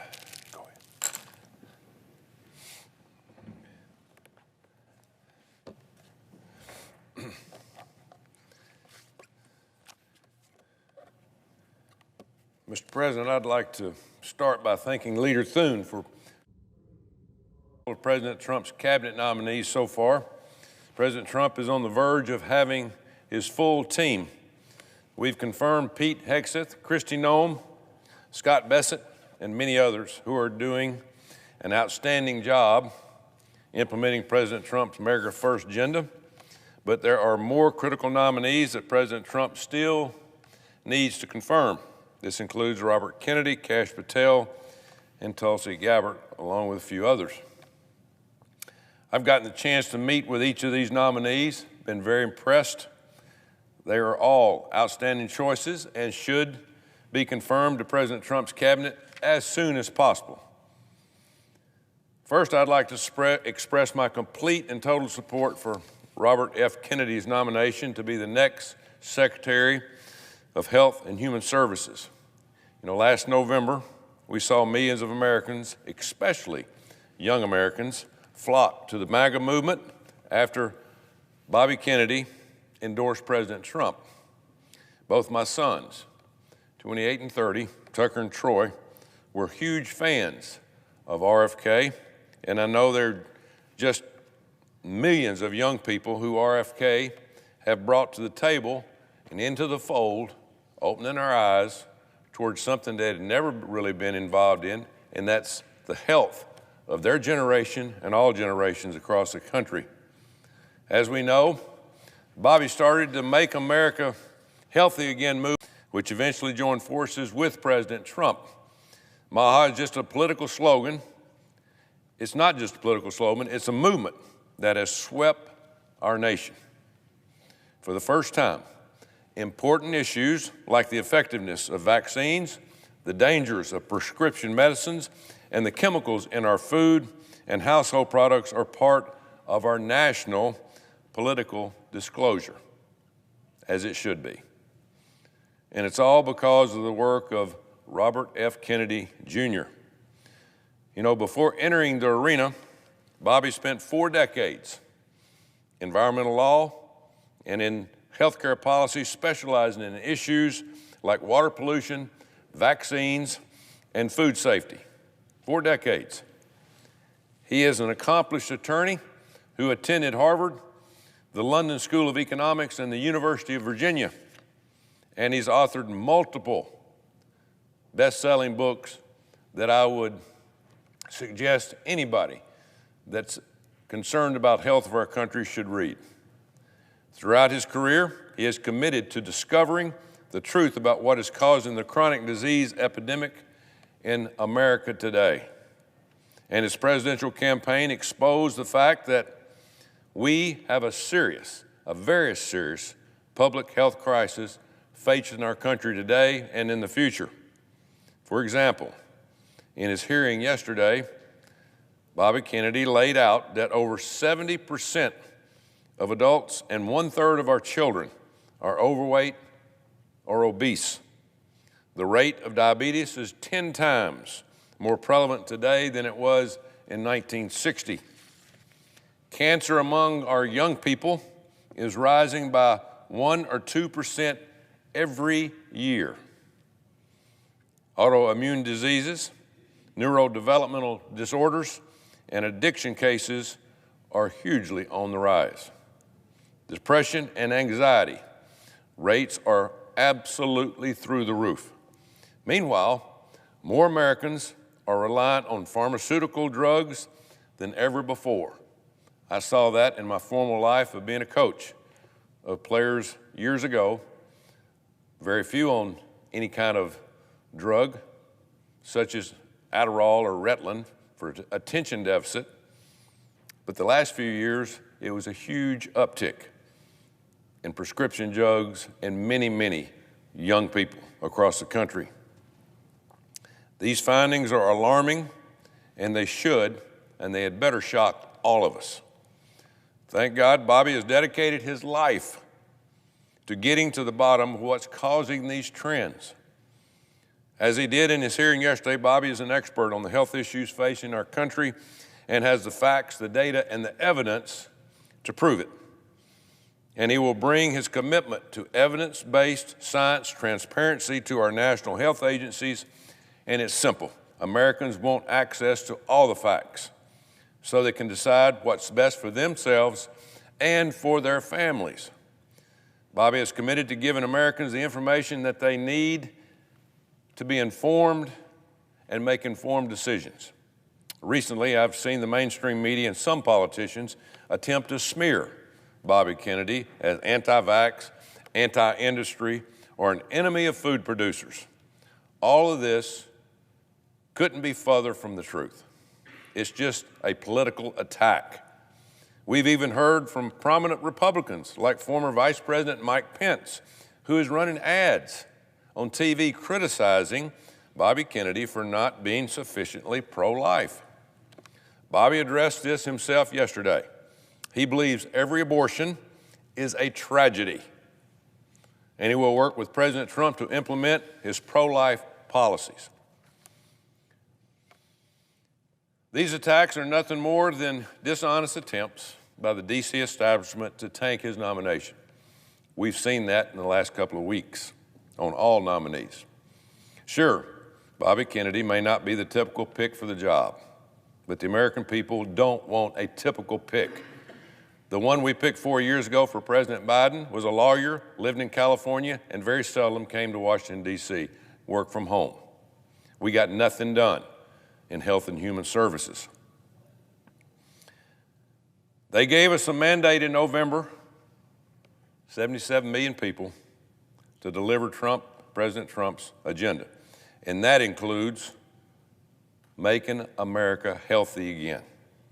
As far as I'm concerned, Bobby is not part of being the healthcare establishment class. That's a really good thing. We don't need that. Look where it's got us. The pharmaceutical industry and industrial food complex won't be running the show anymore when Bobby Kennedy is confirmed. Instead, he will restore our health agencies to the gold standard of specific research and explore historic healthcare alternatives as part of our efforts to end chronic disease epidemics across this country. Ultimately, this will lower costs for Americans and ease the burden on our entire healthcare system, which is being overrun by all of the conditions that we have popping up today. With the many public health crises we're facing as a country, we have no time to waste. Hope my colleagues will join me in supporting Bobby for HHS Secretary and help President Trump make America healthy again. West. Thank you, Mr. Chairman. Mr. President. I rise to support my colleague Senator Kane's joint resolution to terminate the Trump order placing blanket tariffs on products Americans buy from Canada. And I'm going to start by saying, as the ranking Democrat on the Senate Finance Committee, I'm always struck by how much double talk there is about trade. So let's be clear as we start this part of the discussion. Tariffs are taxes on things we buy from other countries. The bottom line is those taxes make it more expensive for Americans to buy those products. No other country pays the tariffs. Let me repeat that. No other country pays the tariffs. The consumer pays the tariff. So if somebody tells you they can do tariffs and do it without raising prices, I'm sorry, but anybody who says that with a straight face is basically taking advantage of you. Every credible economist, every automaker, every business on the record has said that Trump's trade taxes are going to make things more expensive for Americans. Ronald Reagan's favorite economist, Art Laffer, just released a study showing auto tariffs are going to raise car prices by $4,700. The Yale Budget Lab estimates that the full Trump tariff scheme is going to cost an average family thousands of dollars a year.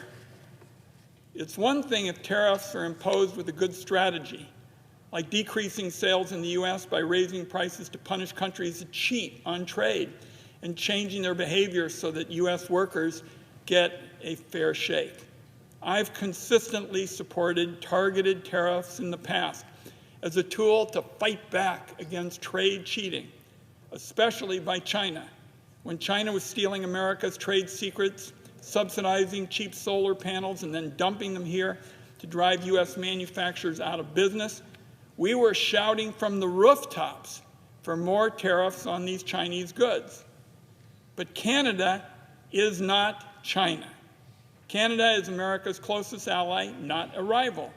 Making everything Americans buy from Canada more expensive for some bogus reason is, in the words of the Wall Street Journal, quote, the dumbest trade war in history. There are 8 million American jobs that depend on trade with Canada. Canada is the biggest export market for 32 states. It provides raw materials that so often farmers need to grow their crops. U.S. farmers can't replace 90% of that material that comes from Canada. Definitely not overnight. The only choice is higher prices. Again, Mr. President, higher prices paid for by Americans. So the stuff we buy from Canada gets more expensive. And on top of that, in response, Canada's already slapped tariffs on a whole host of crops. Ag products, dairy, alcohol, manufactured goods, the list goes on and on. Canadian grocery stores pull U.S. products off the shelves. Our small businesses and farmers are losing sales as we speak because of the weird obsession in the Trump administration with attacking our northern neighbor.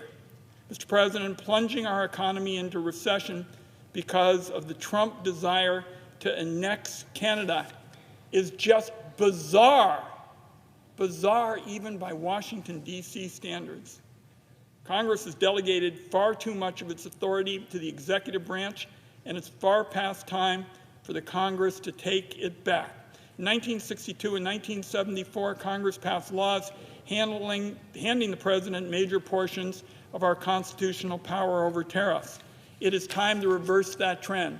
Those dates I mentioned, Mr. President, were before my time, but I want everybody to know on our watch, I think this has got to be a bipartisan concern, and we got to take these powers back, because if Republicans say it's not their fault that Trump's destroying our economy, why not do something like this to restore the power of Congress to set tariffs? I'm going to close by addressing the bogus claim of the Trump administration that tariffs are actually intended to stop fentanyl trafficking from Canada.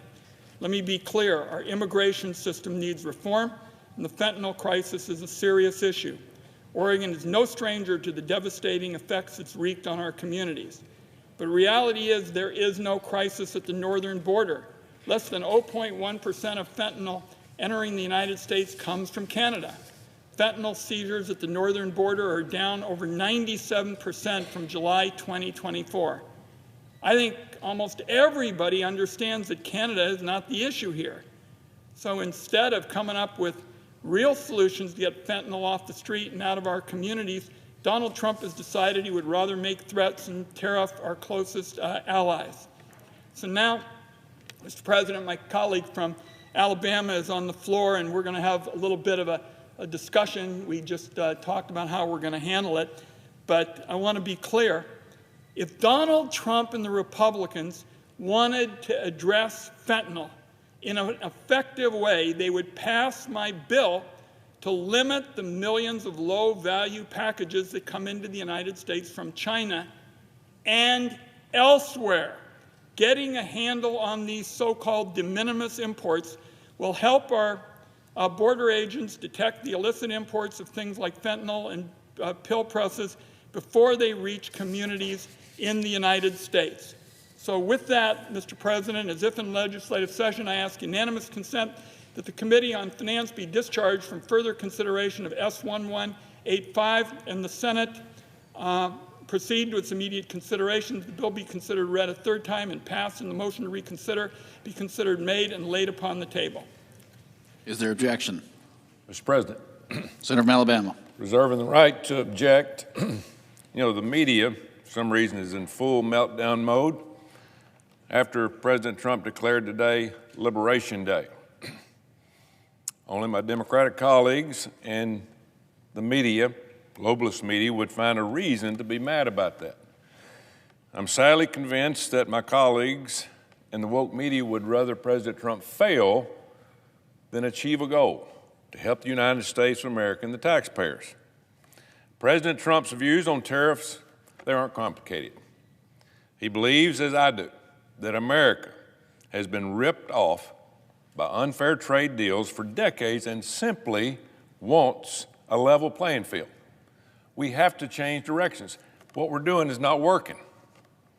U.S. catfish and shrimp producers have faced some of the worst blows. For example, Vietnam is dumping billions, I repeat, billions of pounds of catfish, and India is dumping billions of pounds of shrimp every year into U.S. markets, flooding the markets, and reducing the price for our quality domestic products. It's devastating. We need to put a reciprocal tariff on these countries to protect our American producers. I get calls every day, whether it's cabinets, whether it's produce, whether it's fish, it makes no difference. Our people are going broke. Now, I recognize that tariff actions may cause reciprocal tariffs from other countries. We need to take that in stride. In this country, we've had a party for 249 years. The United States has put that party on. The party needs to continue, but all the other countries that have been built off the American taxpayers, such as the Middle East, such as Europe, such as China. They need to start bringing gifts to the party because the American taxpayer can't afford it any longer. We're $37 trillion in debt. And the only way to pay that down is to force other people to help us. The American taxpayer can't afford it. As a result, American jobs have been sent overseas because of all the domestic problems that we're having for labor, for things that stand out for our manufacturing. We have to get manufacturing back in this country. The days are over. President Trump is 100% committed, folks, 100%. He's going to do whatever it takes to usher in a golden age for the American economy. And by the way, just the threat of President Trump's tariffs has already led India, Vietnam, and Israel to proactively drop significantly and lower tariffs against the United States before it's really even started. And it doesn't matter if you're a Republican or Democrat. We should all be united in wanting economic policies that put American farmers, producers, businesses, and manufacturers first. So, Mr. President, for that reason, I object. Mr. President, Objection is heard. Senator from Oregon. so I listened very carefully to my colleague from Alabama, and I don't believe my colleague used the word fentanyl. And that's what we're concerned about in the Pacific Northwest. We're concerned that this fentanyl has hit our country and our region like a wrecking ball. And so maybe when this all gets sorted out, he'll support my bill to crack down on fentanyl everywhere through reforms of this de minimis kind of area. And I would just say, for purposes of our discussion now, what I understand, and we all await the announcement, I gather, sometime late this afternoon, the Trump administration only is going to address de minimis shipments from China and nowhere else. And we got to make this comprehensive. My colleague serving as president knows what it's like in the West with fentanyl hitting us so hard. You know, if you just do it with China, Chinese companies are going to circumvent the rules and transship through other countries. That's why I felt so strongly about a comprehensive solution to get at this fentanyl, this poison that has hit us so hard. Because if you just go to one country, what you're going to have is something called merchandise laundering, Mr. President. We saw it when we did an investigation in the committee. A Chinese company ships its product through an intermediary in Vietnam or another third country. The intermediary then slaps a made in Vietnam sticker on the Chinese product and falsely labels the product, and they can easily evade the Chinese product restrictions. And with millions of shipments coming in from China, there's no way for Customs and Border Protection to police Chinese products transshipped through third countries. This is not a new gimmick. Chinese companies have been circumventing tariffs all this time with products like steel and solar panels. I've been bird-dogging this issue since I passed the Enforce and Protect Act nearly a year ago. My de minimis bill that I hope will get bipartisan support for would stop the flood of low-value packages from all countries on a global scale. That is the only way to deal with this problem, not create, as my colleague from Alabama would do, a gigantic game of whack-a-mole. So I hope we'll be back on this floor doing something comprehensive to fight the scourge of fentanyl, and I proposed it with legislation. Mr. President, I yield the floor. Finally, we need to confirm Tulsi Gabbard to be our next Director of National Intelligence. Like Cash, Tulsi will play a critical role on President Trump's national security team. She just had her hearing in front of the Senate Intel Committee this morning. Her hearing only further confirmed to me that Tulsi is the perfect candidate for the DNI role. She is a decorated lieutenant colonel, over 20 years of service in the military. Tulsi served in combat in the Iraq War and is currently active in service. She has a top security clearance Having passed 5 background checks to receive it, Tulsi served in Congress for 8 years, where she sat on the Homeland Security, Armed Services, and Foreign Relations Committee. And as a member of Congress, she consistently participated in high-level intelligence briefing. And she has displayed throughout her entire career in the military, and as elected official, Tulsi will bring a fearless spirit to the DNI role. I have to tell you, my meeting with Tulsi was one of the most impressive meetings I've had since I've been in this office, going on 5 years. Excuse me. Knowledge and expertise is unmatched. I have no doubt she will keep our country secure while protecting the Constitution and the constitutional rights of all Americans. She will help us return to peace through strength and put an end to Americans' costly foreign wars. The attacks on her questioning her loyalty to the United States are absolutely disgusting. It's insulting. Tulsi has devoted her entire life to serving this country, the military, and in public service. To the senators criticizing Tulsi for not fitting the typical mode of a DNI director might just be a good thing.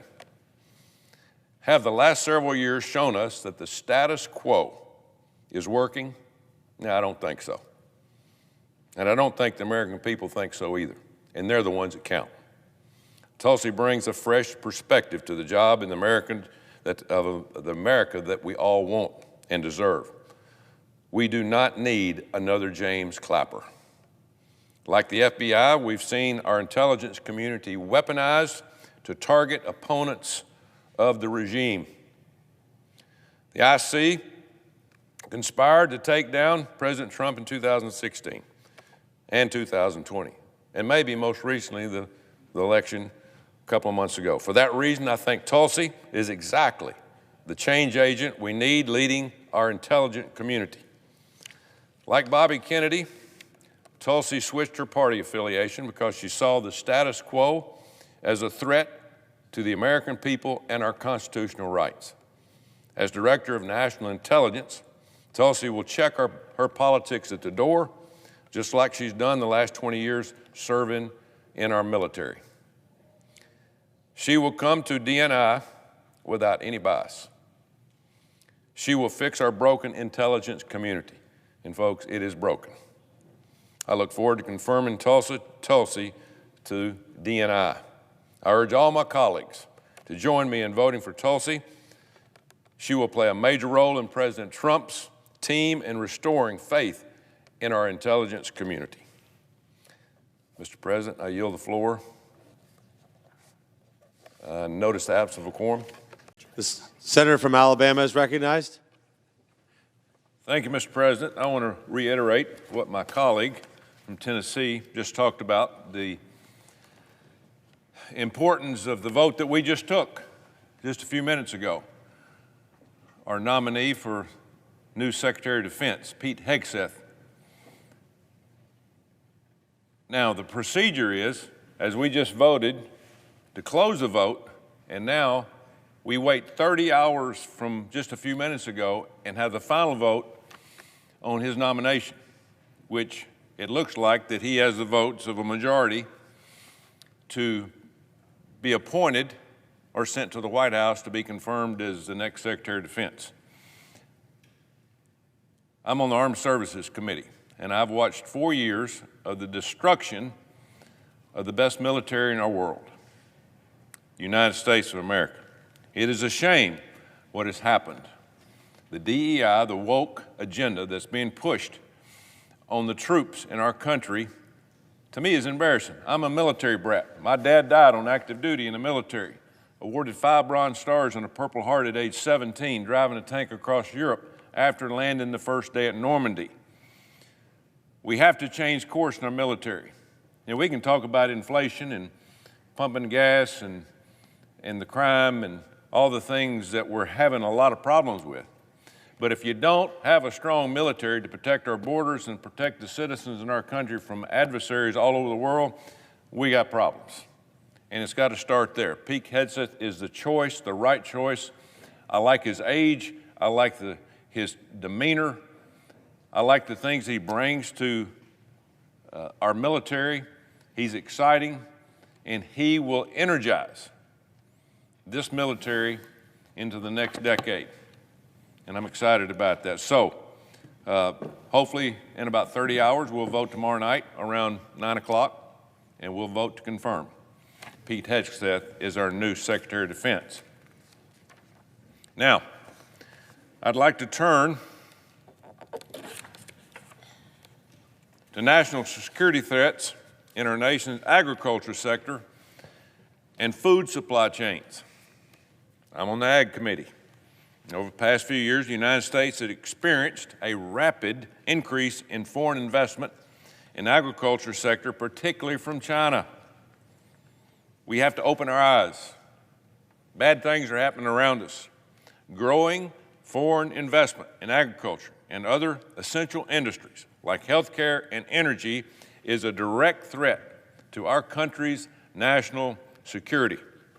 You know, for years now, I've been sounding the alarm about foreign ownership of American farmland and other elements of our food chain. According to the USDA data from December 2023, foreign investors own approximately 45 million acres of U.S. agricultural land. Now, let me say that again. 45 million acres of our forest and agriculture land in this country has been sold to foreign entities. Does that not scare us? What do we just see during COVID about our drug supply? We looked around, we looked for health care and help after COVID hit our borders, and what happened? We found out that it was all being made in China. So, 45 million acres, this represents over 1.5 million acres in one calendar year. Foreign ownership of U.S. agricultural land increased modestly from 2012 to 17, an average increase of 0.6 million acres per year. That's 2012 to 2017. But since 2017, the number has skyrocketed to an average of 2.6 million acres a year that we're selling our farmland to our adversaries. And it's just not China. It's Russia. It's other entities that don't wish us well at the end of the day. So additionally, between 2010 and 21, entities or individuals from China increased their ownership of U.S. agricultural land more than 20-fold, from about 14,000 acres to 400,000 acres. This is an unbelievable and unsustainable pace for the United States of America. Now, Alabama is experiencing, my state, this firsthand. We have the fourth largest amount of foreign-owned agricultural land in the United States at 2.2 million acres, most of which is forest land. It's not really agriculture in terms of growing row crops. It's basically our forest. You know, I represent over 62,000 farmers in the state of Alabama. I hear from them time and time again about foreign activity in our agriculture community. Threats like these are something our states can't handle all on their own, which is why President Ford established the Committee on Foreign Investments in the United States, also known in short terms, CFIUS. This was in 1975. In other words, this committee is supposed to keep an eye on foreign investments in our country. This is the governmental body that oversees the vetting process of foreign investments and acquisition of American companies in the interest of national security. CFIUS is composed of 9 members of President's Cabinet, including the Secretary of State, Treasurer, Defense, Homeland Security, Commerce, and Energy, the Attorney General, the U.S. Trade Representative, and the Director of Office of Science and Technology Policy also sit on this vetting board of industry and land in our country. Nowhere on that list did you hear me say the Secretary of Agriculture. Now, why is that? Chinese investors and companies own 277,000 acres of agricultural land in the United States. Considering the massive increase in foreign investment in our country, we need additional oversight for what's going on in our country. We got our eyes closed, which is why yesterday I introduced the Foreign Adversary Risk Management Act, called the Farm Act, here on the floor, that will accomplish three major things. First, it would add the Secretary of Agriculture as a permanent member of CFIUS. In other words, that somebody that's going to help our agriculture people vet land that's being bought by foreign entities. Second, it would protect the U.S. agriculture industry from foreign control through transactions, mergers, and acquisitions and agreements, or it would also designate agriculture supply chains as critical infrastructure and critical technologies. Third, it would require a report to Congress on current and potential foreign investments in the U.S. agriculture industry. This legislation, folks, is long overdue. These foreign investments now reach into every aspect of agriculture industry and supply chains, from farming and processing to packaging and shipping. We cannot, and I repeat, we cannot allow our adversaries to have a foot in the door to our critical supply chains. Food security is national security. We must prioritize increased oversight of foreign investment in our food supply chains, especially those coming from China, Russia, Iran, and North Korea. This starts with giving the agriculture community a permanent seat at the table of CFIUS. The Farm Act does just that, and there's no better person to fill this permanent seat on CFIUS than my good friend who we had a hearing today as the new nominee for Secretary of Agriculture, Brooke Rollins. I've known Brooke for 30 years. I met her while I was coaching at Texas A&M. She was the student body president in 1994. The students saw then that President Trump, what they see in her today, her strong leadership and her conviction of agriculture. It will be no different when she becomes the Secretary of Agriculture for the United States of America. Brooke was brought up in a small agriculture community of Glen Rose, Texas. She comes from several generations of American farmers. She participated in levels of 4-H and FFA. She raised livestock throughout her life. Now she is a mother. She's involved in the show steer industry with her 4 children. She received her Bachelor of Science degree in Agriculture and Development from A&M and later earned a law degree at the University of Texas. Later at the Texas Public Policy Foundation, she was engaged with rural and agriculture communities throughout Texas. She led litigation efforts that focused on the defense of Texas landowners and farmers against federal interference and regulations. Next, Brooke went on to serve in several roles in President Trump's White House. She served as the Director of Domestic Policy Council, Assistant to the President for Strategic Initiatives, and Director of the Office of American Innovation. In these roles, she helped roll back terrible EPA rules like Waters of the U.S., or WOTUS, that targeted farmers and ranchers. After the White House, she joined the American First Policy Institute, where she focused on protecting U.S. farmland and foreign entities seeking to gain control, especially from the Chinese.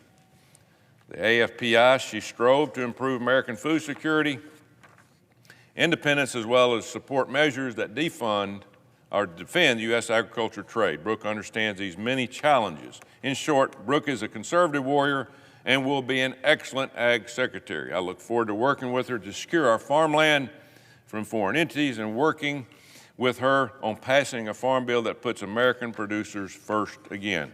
As Alabama's voice on the Senate Ag Committee, I will continue fighting to secure our agricultural supply chain so our agriculture community can continue to put food on the table. And that starts with someone like Brooke Rollins as our Secretary of Agriculture. She is a terrific nominee, and I look forward to working with her on the committee. I expect her to move easily through the committee vote and here on this floor. So once she's out of committee, the Senate must vote on her for confirmation. She'll do great. She's perfect for the job, and I ask that the Senate take up both efforts quickly to defend our agriculture communities, which feeds not only the American people, but the entire world. I yield the floor. The senator from Connecticut. Mr. President, a lot of Americans are watching this spectacle, a $400 million gift from Qatar which President Trump has called a palace in the sky, that would be for his personal use now and then afterward when he is a private citizen. And they're wondering, isn't there a law that prevents it? Isn't there some statute that stops this corruption? A gift to the president from a foreign power that makes him beholden for his personal benefit and use.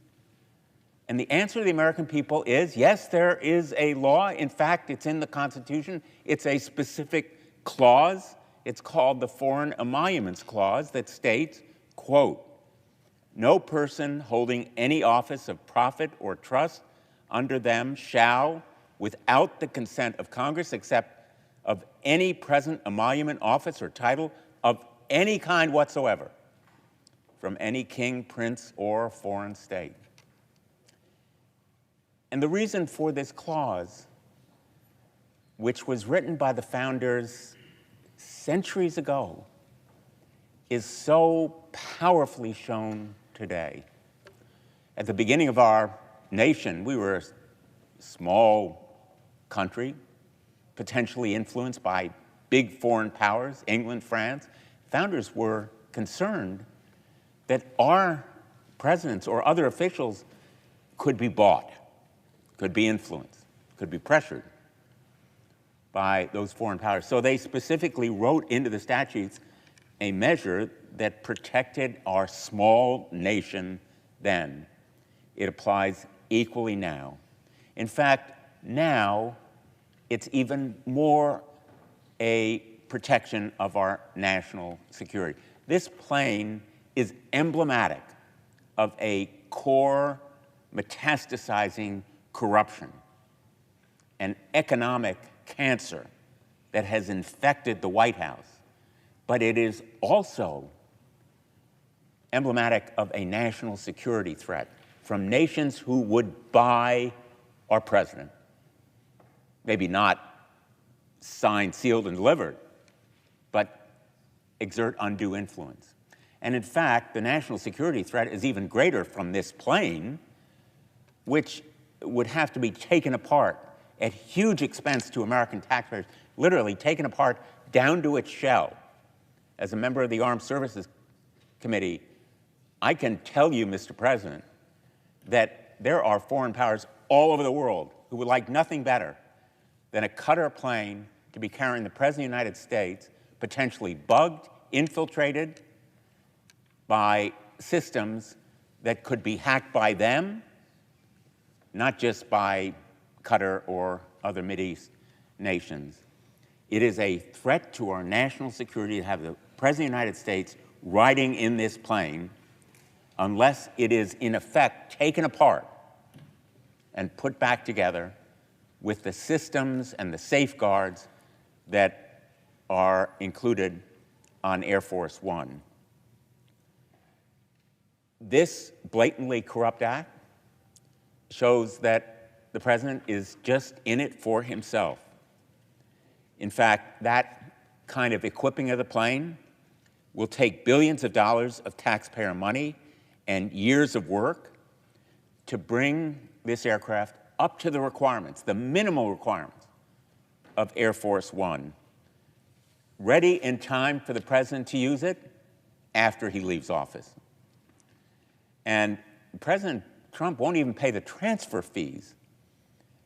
The reports that the United States Air Force will pay all the costs related to retrofitting and transferring this plane to the United States, even to the Presidential Library, show the blatant corruption here.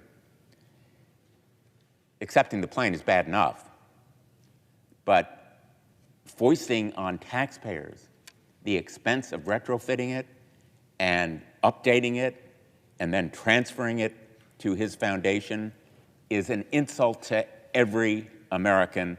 And my colleagues on the other side of the aisle would like to say it is only Democrats who are objecting, but in fact, MAGA media personalities strongly agree. One described the planned gift of this plane as a quote-unquote bribe. Pretty right on. Another called it indefensible. Also right. Even Laura Loomer opposes this gift. She described this incident as a stain on the Trump administration. I never thought I would say that she's right, too, but it is a stain not on the Trump administration alone, it's a stain on America. It's a stain on our national honor.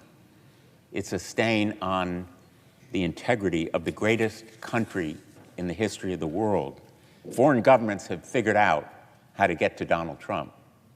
It's through his wallet, his vanity, and his bank account. Not just this palace in the sky.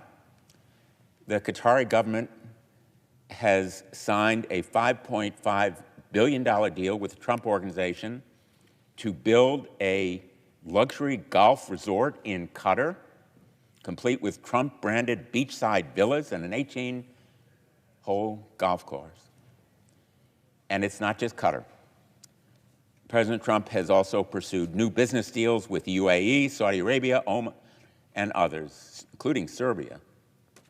On May 1, Trump's cryptocurrency firm announced that an investment fund backed by the United Arab Emirates would be using President Trump's digital coins to complete a $2 billion transaction. Through this deal, President Trump and his family stand to gain hundreds of millions of dollars from a foreign state, and their cryptocurrency empire, if I can use that term loosely, which includes World Liberty Financial, as well as their meme coin Trump, is making hundreds of millions of dollars. Literally hundreds of millions of dollars, for example, through the transfer fee involved in fight, fight, fight. That's the reason that the Permanent Subcommittee on Investigation minority staff that I head has written asking for more facts from Fight, Fight, Fight and World Liberty Financial. But this crypto corruption is, again, just one more of the ongoing corrupt con games that President Trump has helmed.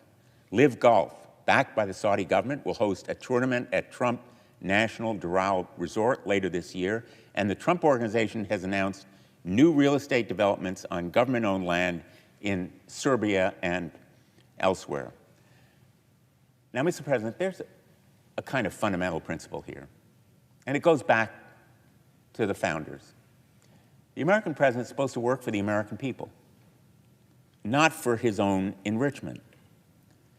In foreign policy and on the international stage, he's supposed to represent the United States of America, not his own business interests, or any foreign state or any business privately. And that's what the Emoluments Clause is meant to guarantee. It protects our national security as well as the integrity of our political system. When President Trump brazenly and shamefully flouts the constitutional protections implemented by the founders to avoid improper influence, he violates one of the core principles of our Constitution. He's never come to Congress asking for any permission for any of these deals, that's for sure. His willingness to use the privileges of his office to enrich himself and his family seems to know no bounds. Congress simply cannot stand aside because Congress is the one who has to enforce the Emoluments Clause. I know. I went to court during the first Trump term. I organized many of my colleagues in both the House and the Senate to ask the courts to enforce the Emoluments Clause, and we won in the district court. our case failed in the Court of Appeals because of lack of standing. That is to say, we lacked authorization, specific permission from the House or the Senate to go forward. There were 214 other members of Congress who joined in my lawsuit to enforce this clause. There is no other party that is an enforcer for this clause. And if the President refuses to seek our approval for acceptance of these foreign benefits, we have no choice but to go to court again. I am hopeful that my Republican colleagues will join me in saying, well, we may be wrong about all this corruption, about what Blumenthal is saying about the violation of the Foreign Emoluments Clause, but let's let a court decide. Let's bring it to a judge on the federal court. Because in my view, this violation of law is so abjectly and obviously clear, it demands an answer from the courts. Accordingly, in a moment, I'll ask for unanimous consent to pass a resolution that would direct Senate legal counsel to file a lawsuit on behalf of the United States Senate to enforce the Emoluments Clause. And I will just close by saying to my Republican colleagues, I challenge you. I challenge you to prove that you're more than just lackeys to President Trump, that you're just more than automatic approvers of whatever he does, his self-enrichment schemes, and show that the Senate still has spine, still has self-respect, and still has respect for the founders who said that no one is above the law. No one can brazenly and shamefully commit corruption that endangers the national security of the United States of America and makes our nation vulnerable to this kind of interference from foreign powers, whether they are in the Middle East or Russia or anywhere around the globe. And so, as if in legislative session, I ask unanimous consent, the Senate proceed to the consideration of Senate Resolution 219, submitted earlier today, and that the resolution be agreed to, the preamble be agreed to, and the motions to reconsider be made and laid upon the table with no intervening action or debate. Is there an objection? Mr. President. The senator from Alabama. Reserving the right to object, you know, I've been around here 5 years now, and I'm used to attacks on a lot of people, but for the most successful president in the first 4 months, I've never seen like the attacks from my Democratic colleagues. I don't understand it, and really it's not an attack on President Trump, it's an attack on the American people, because this body itself, years ago before I got here, passed the ability to build 2 of these new planes for the President of the United States to use. By the way, they're $2.5 billion each. That's pretty dang expensive. I think if you asked the American people, they would take out a swap for a $400 million airplane instead of $2.1 billion. Maybe add some changes to it. Obviously, as I said earlier, I don't know whether President Trump will ever fly on this plane, maybe in the future and the next president, because it's going to take a while for security purposes. But we just need to be really careful here and make sure we understand the American people have the decision here, not politicians. And I guarantee if you ask the people that pay the tax in this country, they would take the alternative to spending $2.5 billion on an airplane when you could get one for $400 million and possibly add a few million to it to upgrade it. So it's just another attack on the best and the greatest president of my lifetime, who fights for the American people, who does things for the American people, who does things to save money for the American people, and hope to God he continues to do that the next 3.5 years he's in office. So for those reasons, Mr. President, I object. The objection is heard. Mr. President? The senator from Connecticut. If President Trump is everything that my colleague has just said. He never would have suggested this $400 million boondoggle. He never would have thought that the American people should pay billions of dollars to retrofit the plane. He never would have risked the American security in the threat that is posed by foreign powers bugging or hacking the security devices or disabling the mechanisms of this plane.